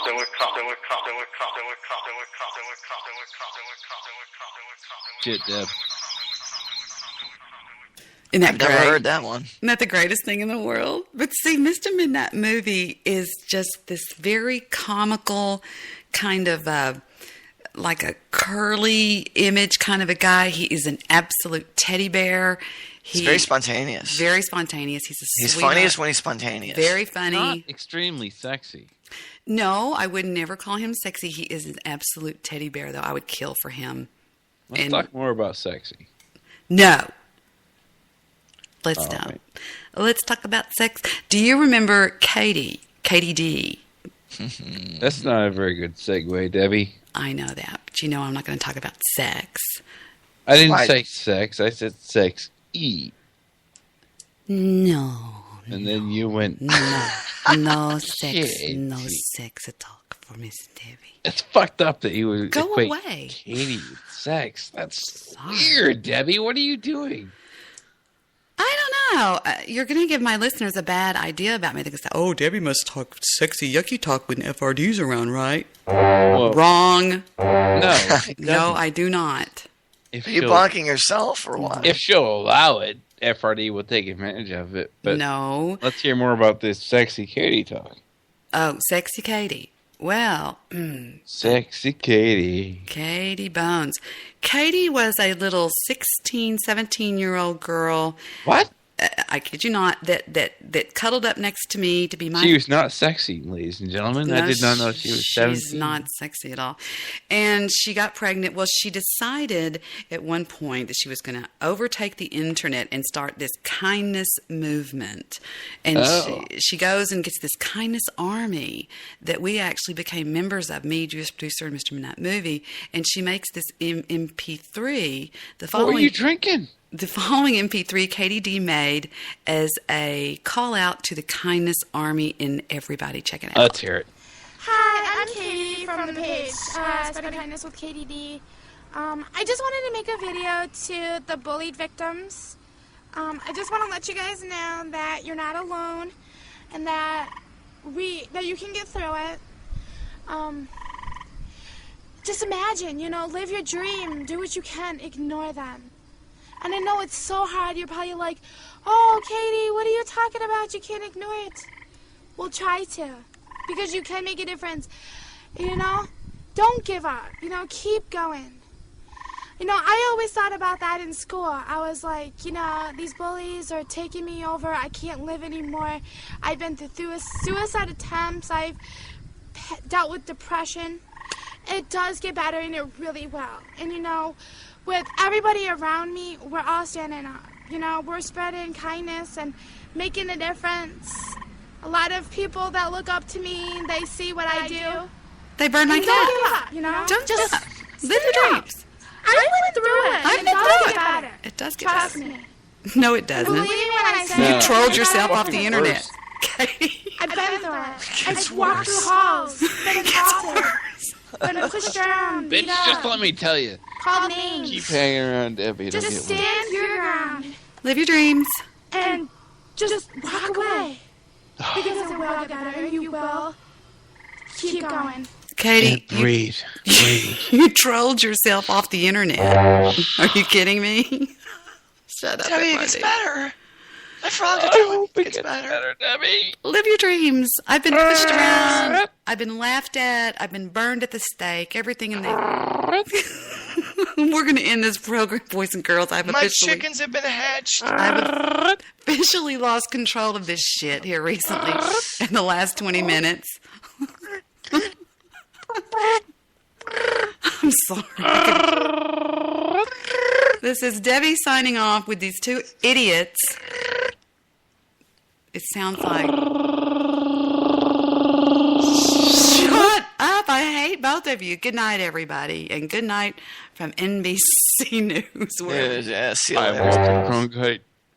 This is Lester Bartholomew Jones, and I just want you to know that I never listen to the Debbie Daily Show. That's fact. That's a fucking lie. Back off, you motherfucker, because I tried to tell you one time that you better get the fuck out of my goddamn kitchen. I have officially lost control of the show, people. It's gone. Good night.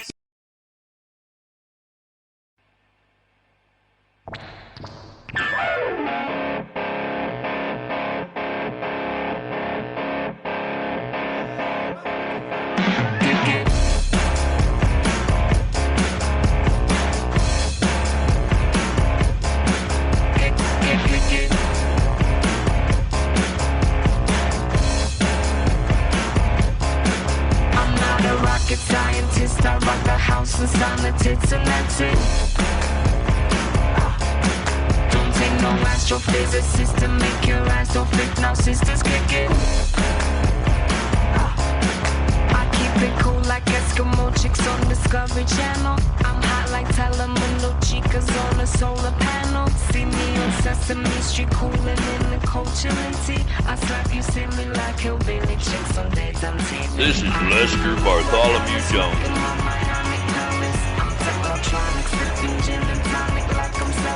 Hi, I'm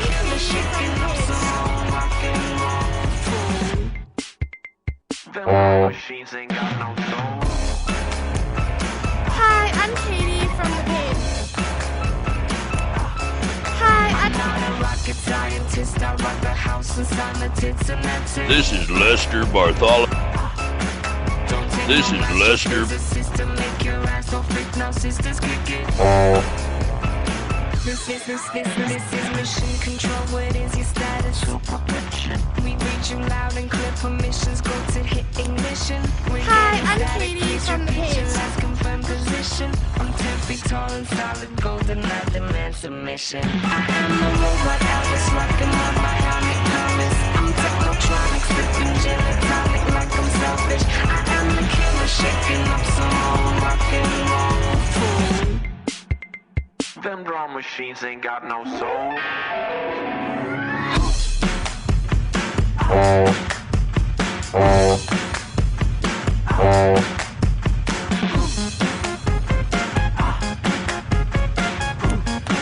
Hi, I'm Katie from the page.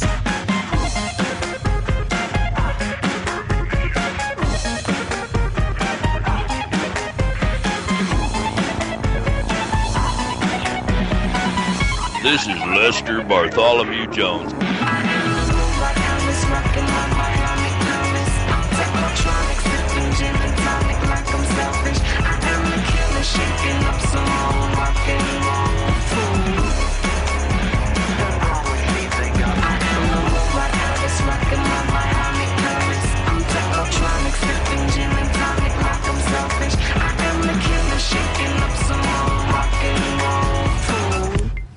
Hi, I'm Katie from the page. Hi, I'm Katie from the page. Spreading kindness with Katie D.